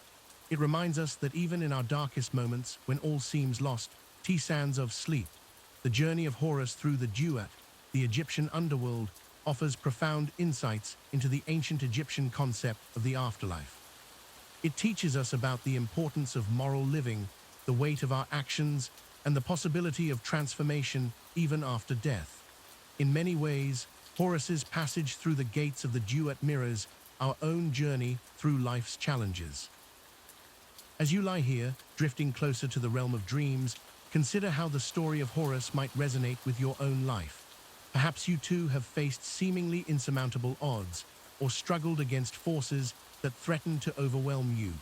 Remember that, like Horus, you possess inner strength and resilience that can carry you through the darkest of times. The wisdom of Horus teaches us to stand firm in our convictions, to protect those we love, and to strive for balance and justice in all our actions. His journey reminds us that our lives are part of a greater cosmic order, interconnected with the forces of nature and the cycles of the universe. In ancient Egyptian art, Horus was often depicted with his wings spread wide, embracing and protecting the pharaoh. As you rest, imagine those mighty wings enfolding you, offering comfort and security. Feel the gentle brush of feathers against your skin, a reminder of the divine protection that watches over you as you sleep. The legacy of Horus lives on in the enduring fascination with Egyptian mythology. His story continues to inspire artists, writers, and dreamers, sparking the imagination and kindling a sense of wonder at the mysteries of the ancient world. In museums around the globe, artifacts bearing his image stand as testament to the enduring power of this ancient god. But perhaps the most profound aspect of Horus's legacy is the way it speaks to the human spirit's capacity for growth and transformation. From a vulnerable child hidden in the marshes to a mighty warrior god to the divine ruler of all Egypt, Horus's journey is one of continuous evolution and self-discovery. As you contemplate your own path through life, remember that like Horus, you too have the power to transform, to overcome obstacles, and to emerge stronger from your trials. Each challenge you face is an opportunity for growth, each setback a chance to spread your wings and soar to greater heights. The story of Horus reminds us of the importance of balance in our lives. Just as Horus represented the harmony between Upper and Lower Egypt, we too must strive for equilibrium in our own existence. Balance between work and rest, between duty and pleasure, between the physical world and the spiritual realm. As your breathing slows and your body relaxes, imagine yourself standing on the banks of the Nile, the great life-giving river of Egypt. Feel the cool sand beneath your feet, the gentle breeze carrying the scent of lotus blossoms. Above you, a falcon soars in the clear blue sky, its keen eyes watching over the land. This is the realm of Horus, a place of peace and eternal balance. The legacy of Horus teaches us about the power of perception and insight. His sharp eyes, able to see great distances, remind us to look beyond the immediate and consider the broader perspective. In your own life, try to cultivate this far-seeing wisdom, to look beyond the surface of things and perceive the deeper truths that lie beneath. As guardians of Ma'at, the concept of truth, justice, and cosmic order, both Horus and the pharaohs who embodied him were tasked with maintaining harmony in the world. This sacred duty extends to each of us in our own way. By living with integrity, showing compassion to others, and striving for balance in our actions, we too can contribute to the greater harmony of the universe.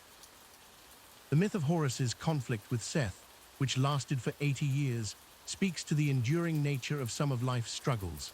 It reminds us that some battles are not won in a day, that perseverance and unwavering commitment to what is right are sometimes necessary to overcome great challenges. In your own life, when faced with long-term difficulties, remember the steadfast determination of Horus. As you drift closer to sleep, let the wisdom of Horus settle into your heart. Like the fertile soil left behind by the Nile's annual flood, may your mind be receptive to the seeds of insight carried by these ancient tales. Allow the story of Horus to nourish your spirit, helping you grow and flourish in your own unique way. The legacy of Horus extends even to the stars above. The ancient Egyptians associated him with the planet Jupiter and the constellation we now call Orion. As you rest, imagine these celestial bodies watching over you, their eternal light a reminder of the enduring nature of Horus's story and the timeless wisdom it contains. In the end, the legacy of Horus is a testament to the power of myth to shape our understanding of the world and ourselves. These ancient stories, passed down through generations, continue to offer guidance, comfort, and inspiration. They remind us of our connection to the past and our place in the grand tapestry of human experience. As your consciousness begins to drift, like a boat on the calm waters of the Nile, carry with you the image of Horus. See his strong, protective presence watching over you, getting you safely through the night. Let his wisdom inform your dreams, and may you wake refreshed, ready to face your own challenges with the strength and grace of this ancient god. And so, as we conclude our journey through the legacy of Horus, remember that his story, like all great myths, lives on through those who keep it in their hearts. May the wisdom of Horus guide you, protect you, and inspire you now and always as you drift peacefully into the realm of dreams. As our journey through the realms of Egyptian mythology comes to a close, let us reflect on the timeless wisdom embedded in the story of Horus. His tale is not merely one of gods and ancient beliefs. but a mirror to our own lives and struggles. Like Horus, we too face challenges that may seem insurmountable. We navigate our own version of the Duat, facing trials and obstacles that test our resolve. But remember, just as Horus emerged victorious and transformed, so too can we overcome our darkest moments. The legacy of Horus teaches us about resilience, the power of perseverance, and the importance of balance. In your own life, when faced with adversity, recall the strength and determination of Horus. Let his journey inspire you to face your own challenges with courage and wisdom. As you drift closer to sleep, imagine yourself soaring on the wings of Horus, high above the concerns of the waking world. Feel the gentle breeze of his wings, carrying away your worries and tensions. Allow the calm strength of this ancient god to envelop you, bringing a sense of peace and protection. The cycle of day and night, like the eternal battle between Horus and Seth, reminds us that life is a balance of light and dark, of struggle and peace. As you rest, know that like the sun that Horus represents, you too will rise again, renewed and ready to face a new day. Let the wisdom of ancient Egypt seep into your dreams.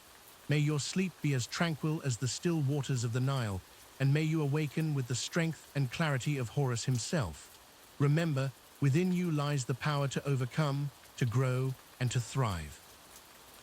As we conclude our journey through the myths of Egypt, allow yourself to sink deeper into relaxation. The stories of gods and heroes fade into the background, leaving you in a cocoon of calm and tranquility. Your body grows heavier, your mind quieter, as sleep gently beckons. May the protective gaze of Horus watch over your dreams, guarding you through the night. Rest now, knowing that you carry within you the strength of ancient kings and the wisdom of eternal gods. Sleep peacefully and awaken renewed, ready to write your own legendary tale in the book of your life.